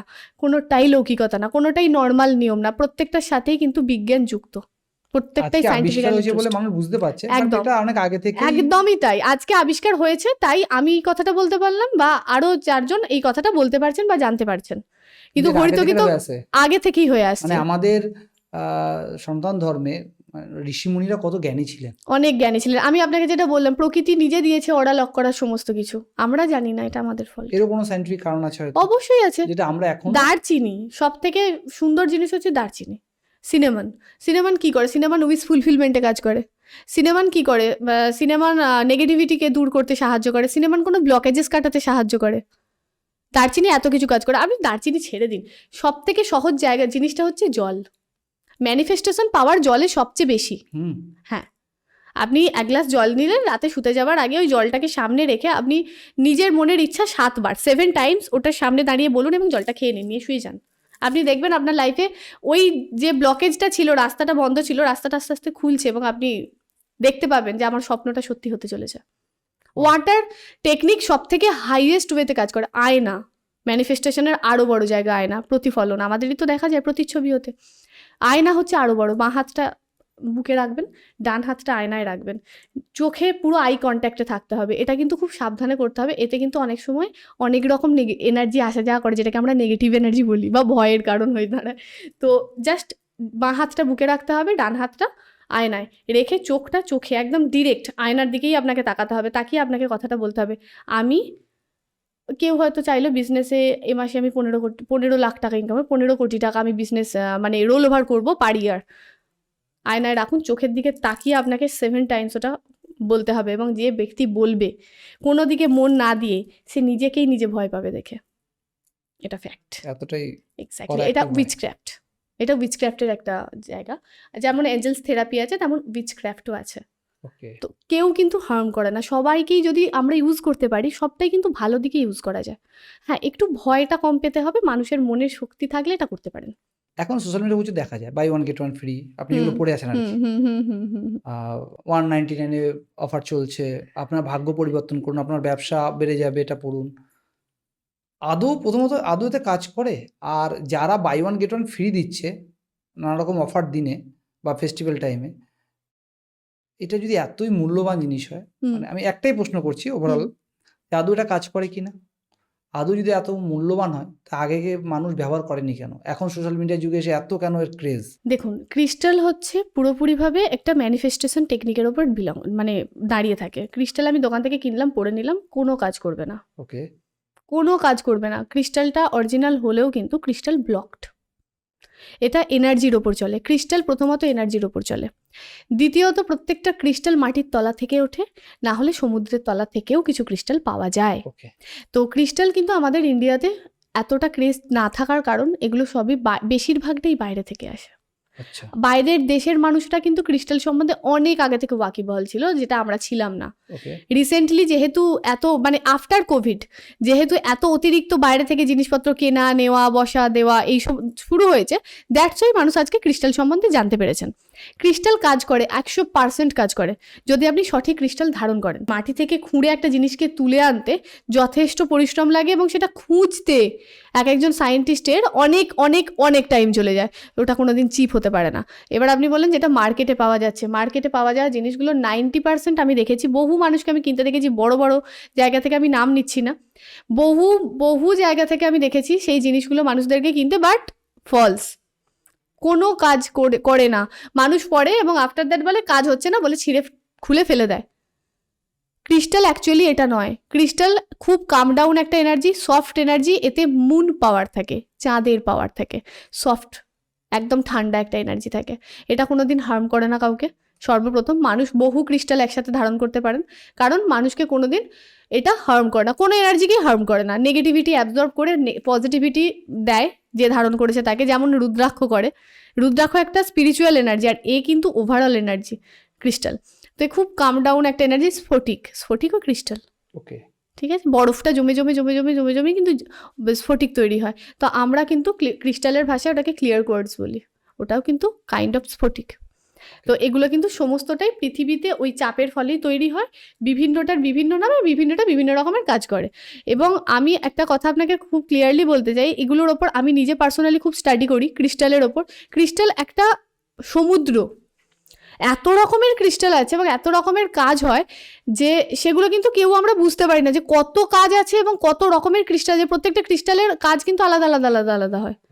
আমরা 2-4টে মানে নামই জানি, রোজ কোয়ার্টজ, স্পাইরাইট, গ্রিন জেড, মেনলি বলতে গেলে মানি ম্যাগনেট, ইয়েস, এটা যেটা মার্কেটে বেশি চলছে। মানি ম্যাগনেট টাকা পয়সাকে অ্যাট্রাক্ট করে ফেলছে। টাকা পয়সা অ্যাট্রাক্ট করতে গেলে সর্বপ্রথম ক্রিস্টাল একটা বাচ্চার মতো, ওটাকে আগে জাগাতে হবে, ঠিক আছে, ওকে আগে বলতে হবে কার নামে এনার্জাইজড হচ্ছে, কিভাবে না। আমি অনেককে শুনেছি বলতে চালের ডোলে রেখে দিলে নাকি ক্রিস্টাল এনার্জাইজড হয়। সূর্যের এনার্জি ক্রিস্টালের না, ক্রিস্টালের এনার্জি মুন এনার্জি, চাঁদের এনার্জি। চাঁদ দিয়েই কিন্তু হিলার বা আপনার চাঁদকে দেখেই কিন্তু সমস্ত ক্রিস্টাল চার্জ করা হয়। মুন ওয়াটার যেটা তৈরি করা হয়, ম্যাজিক্যাল ওয়াটার আমাদের, সেটাও কিন্তু মুন এনার্জিতে। সমস্তটা কিন্তু চাঁদ, আমাদের পুরো পুরো ওয়ার্ল্ডটা কিন্তু চাঁদের সাথে কানেক্টেড। এই দিকে এই সাইডে ক্রিস্টালের পুরো ওয়ার্ল্ডটা চাঁদের সাথে কানেক্টেড। এবার আপনাকে আমি বলি, বিভিন্ন ক্রিস্টালের বিভিন্ন রকমের কাজ আছে। টাকা পয়সার প্রবলেম হচ্ছে, আপনার বিজনেস গ্রোথ হচ্ছে না, আপনাকে মানি ম্যাগনেট দিয়ে দিলে কাজ হয়ে যাবে, এটা সর্বপ্রথম ভুল ধারণা। মানি ম্যাগনেট পড়লেই যে ক্রিস্টালে আপনি বিশাল কিছু উন্নতি পেয়ে যাবেন বা আপনার ব্যবসার বিশাল উন্নতি হবে, এমনটা নয়। আগে জানতে হবে আপনার প্রবলেমটা কি। যেমনভাবে আমরা গ্রহ নক্ষত্র দেখে স্টোন, জেম স্টোন বা লাক্স স্টোন আমরা প্রেসক্রাইব করি, সেইভাবেই কিন্তু মানুষের প্রবলেম দেখে একটা ক্রিস্টাল ব্রেসলেট বা ক্রিস্টালের পেন্ডেন্ট বা ক্রিস্টালের যে কোনো রকম আইটেম দেওয়া উচিত। যে কোনো রকম আইটেম, যেমন আছে স্ট্রবেরি কোয়ার্টজ, সোলমেটকে অ্যাট্রাক্ট করতে এটা খুব খুব খুব হেল্প করে। আমরা অনেকেই জানি না, কেউ নামটা হয়তো শোনেনি, যারা শুনবে এটা। সিনেবার বিজনেস বুস্ট করতে সাহায্য করে। আমরা খুব মানে এই মুহূর্তে বিশাল একটা ক্রেজ এসেছে, একটা জিনিস বিজনেস বিশাল চলবে, সেটা হচ্ছে ফিরোজা।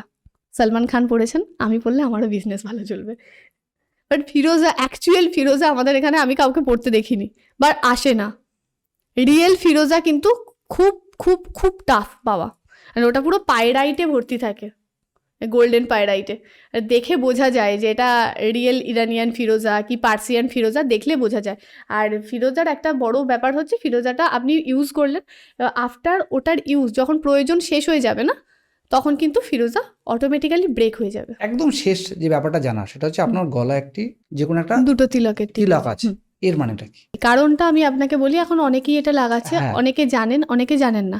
ওকে। যেহেতু আমি মাতৃ সাধনা করি, হুম শুধু তো শিব না, সাথে মাও থাকেন, হুম তো মাতৃ সাধনার একটা খুব শর্টকাট আমি বলে দিই। মাতৃ সাধনা করলে বজরংবলী এবং কালভৈরব দুজনকেই করতে হবে সাধনা, ওকে। এটা রুলস, এটা নিয়ম, কিন্তু হুম, সামনে হুম। পিছনে থাকেন এনারাই।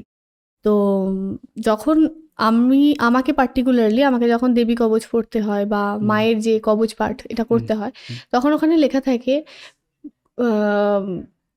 ঘণ্টিকাং চিত্র ঘণ্টাচু মহামায়াচু তালুকে কামাক্ষী চিবুকাং রাখছে বাচাং মে সর্বমঙ্গলা। ওকে। কণ্ঠে চণ্ডীর বাস,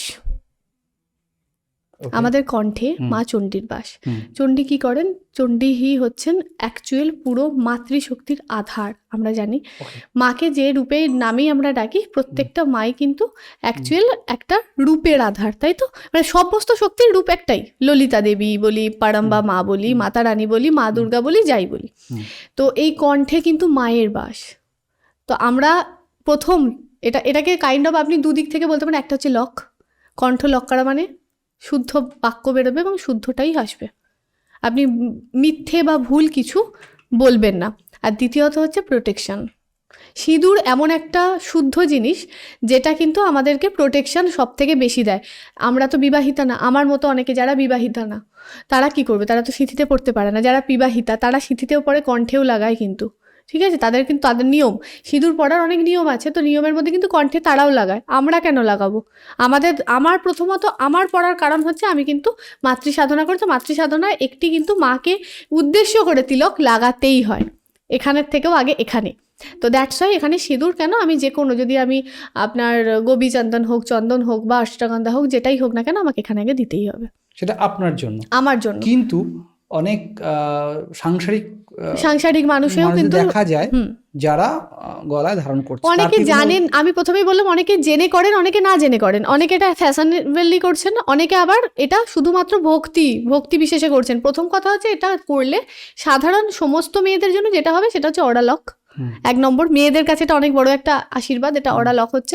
সিঁদুর যেহেতু সেটা কিন্তু মাতৃশক্তিকে একটা রিপ্রেজেন্ট করছে, এবং তার সাথেও আপনার মধ্যে যে নারীত্ব সেটাকে এখানে ইউনাইটেড করছে, একটা শক্তি যেটা কিন্তু কণ্ঠে এসে ইউনাইটেড হচ্ছে। কণ্ঠের এই জায়গাটা কিন্তু আমাদের ঢোকা, এই জায়গাটা থাকে, তো এই জায়গাটাকে কিন্তু ইউনাইটেড একটা এনার্জি বলা হয়। ওকে, ঠিক আছে, মানে নেগেটিভ কোনো ইমপ্যাক্ট নেই তো? কোনো নেগেটিভ ইম্প্যাক্ট নেই, এটা তো অবভিয়াসলি পজিটিভ। এবং সাধনা, শুদ্ধতা, স্পিরিচুয়ালিটি, এই সমস্ত দৈব দিকে আপনি এটা দেখতে পাবেন, খুব পজিটিভ একটা জায়গা।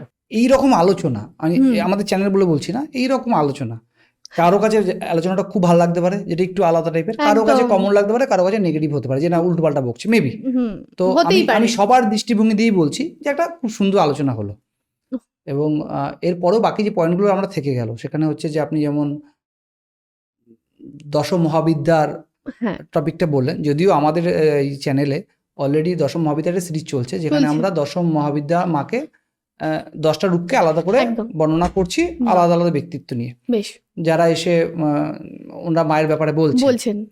বাট আপনার কাছে অনেক কিছু শোনার বাকি থেকে গেল, তো ডেফিনেটলি আশা রাখবো যে অন্য আরো একদিন আমরা মায়ের ব্যাপারে আলোচনা করতে পারি, কারণ আমরা যত স্পিরিচুয়ালের সাথে কানেক্ট থাকবো তত আমরা মনে হয় সজীব থাকবো, মেন্টালি পিস থাকা যায়, অনেকটা শান্তি পাওয়া যায়। অনেকটা শান্তির জায়গা হচ্ছে সাধনা মানে শান্তি। হ্যাঁ, আর যদি সাধনা ওয়ার্ডটা কারো খুব কঠিন লাগে, তো বেসিক্যালি স্পিরিচুয়ালি বা জব বা ঈশ্বরকে ডাকা, তো নর্মালি আমি একটা জিনিস বলে দিতে চাই, জব কিন্তু সমস্ত রকম ভাবে হতে পারে। আপনি শুতে, জাগতে, ঘুমাতে, যখন আপনি যে নিঃশ্বাস নিচ্ছেন, এটাও একটা জব। জবে কিন্তু নিঃশ্বাসটাকেও ধরা হয়। আপনি মনের মধ্যে ঈশ্বর কল্পনা করছেন, আপনি নিঃশ্বাস নিচ্ছেন, নিঃশ্বাস আপনার আসছে, নিঃশ্বাস ছাড়ছেন, প্রশ্বাস নিচ্ছেন, অ্যাকচুয়ালি এটাই সত্যি। তো এটাও কিন্তু আপনার জব।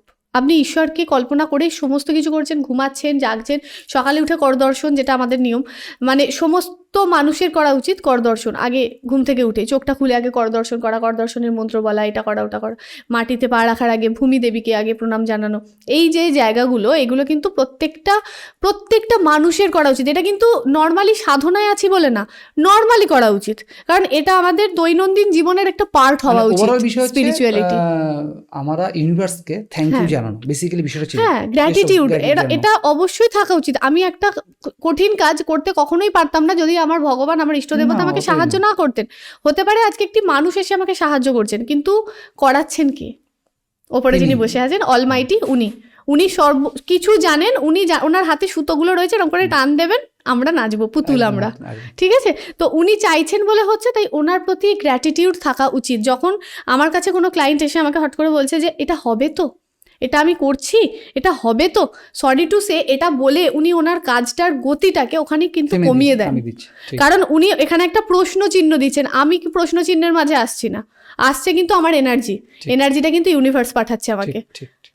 সো উনি ওনার কাজটাকেই কিন্তু ফল্ট করবে যে দিদি হবে তো, হয়ে যাবে তো, প্রবলেমটা সলভ হয়ে যাবে তো। পজিটিভ থাকো। পজিটিভ থাকতে হবে, বিশ্বাস রাখতে হবে, আর এই বিশ্বাসেই মানুষ অনেক ঠকেছে রাদার, সেই কারণেই অ্যাকচুয়ালি প্রশ্নগুলো আসে ওনাদের ঠিক মাথাতেও। তাই, ঠিক তাই। ভুলটা ওনাদেরও না, বাট আমি একটা কথাই বলবো, ভগবান তো পরীক্ষা নেয়, নিশ্চয়ই পরীক্ষাটা এমন পর্যায়ে গিয়ে নেবেন না যে পর্যায়েতে গিয়ে তুমি পড়ে যাচ্ছ, ভগবান তোমার হাত টেনে ধরবেন না। এটা হতেই পারে। আর ভগবান সবসময় সংকেত দেন, সংকেতটা একটু ফলো করা উচিত। কে মানুষ ভুল, কোন মানুষ ঠিক, কে ভুল কে ঠিক, এটা কিন্তু ভগবানই সংকেত দেন। ঠিক, তো একটু ভগবানের বিশ্বাস রেখে ভাইবসগুলো ক্যাপচার করা উচিত। এই যে এঞ্জেলস, এনারাই ভাইবসটা দেন, ঠিক। সবটা লিঙ্কড। আপনি যেটা নিয়ে শুরু করবেন, শেষে কিছু না কিছু এরাই এরাই আসবে, আসবে, এর বাইরে একদম কিছু নেই। কিচ্ছু নেই, সবটাই গোল। থ্যাংক ইউ, ভালো মোস্ট থাকবেন। ওয়েলকাম, ভালো থাকবেন, নমস্কার।